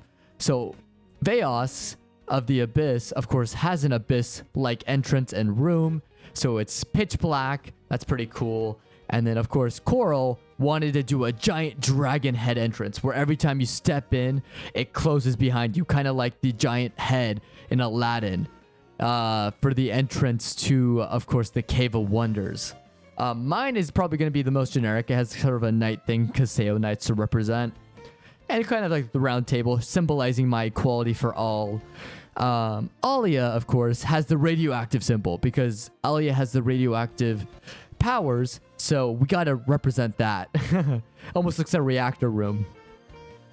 Lumi, of course, is illegal. So his is fancied after a jail cell because his powers should be illegal. That's my spite towards him. Anyways, Misi, of course, is Sonic themed because Misi's the biggest Sonic fan next to Alia, but Alia is radioactive. So I guess they both go hand in hand. And Indomitable, of course, well, he's just annoying. But also, I guess he's a nerd too, so I could throw in nerd stuff for him just to make it even. So yeah, so there's that. What's really cool is we actually have another restaurant underneath the World's Best Dishes restaurant, and that is going to be our escape pod restaurant, which is actually a detachable submarine, which is pretty sick. Not going to lie. I actually think that's actually really cool because that means this can not only evacuate, kind of like End of Rogue One, where that ship escaped, the rebel ship escaped, which led into, of course, the next Star Wars movie, A New Hope.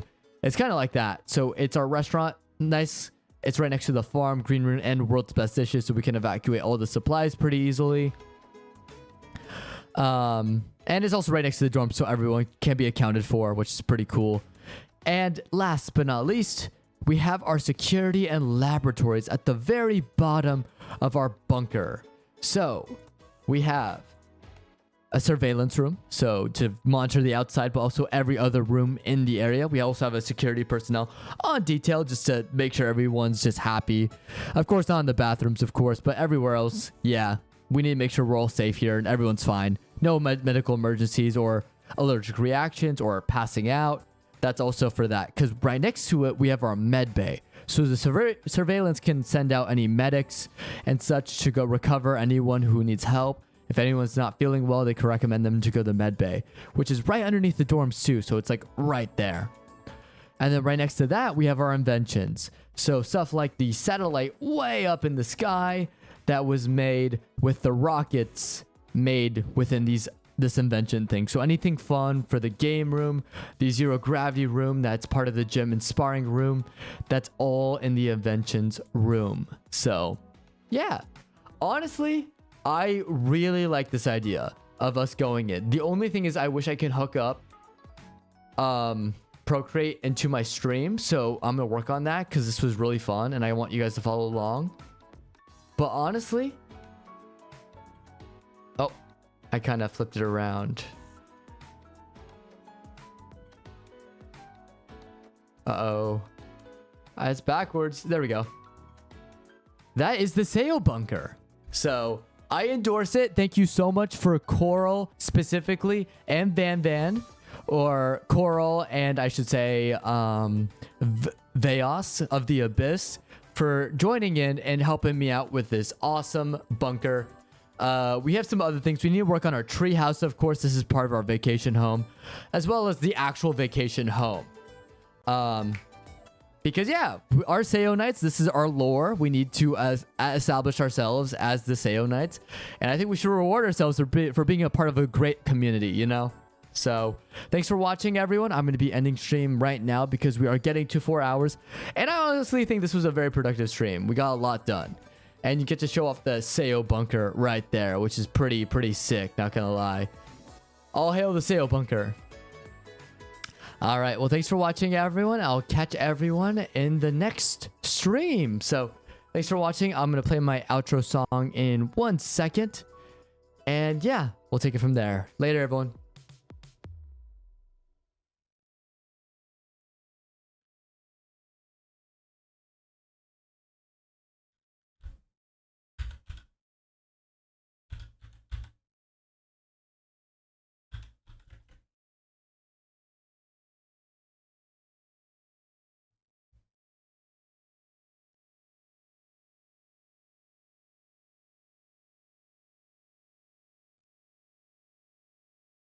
君に気づけた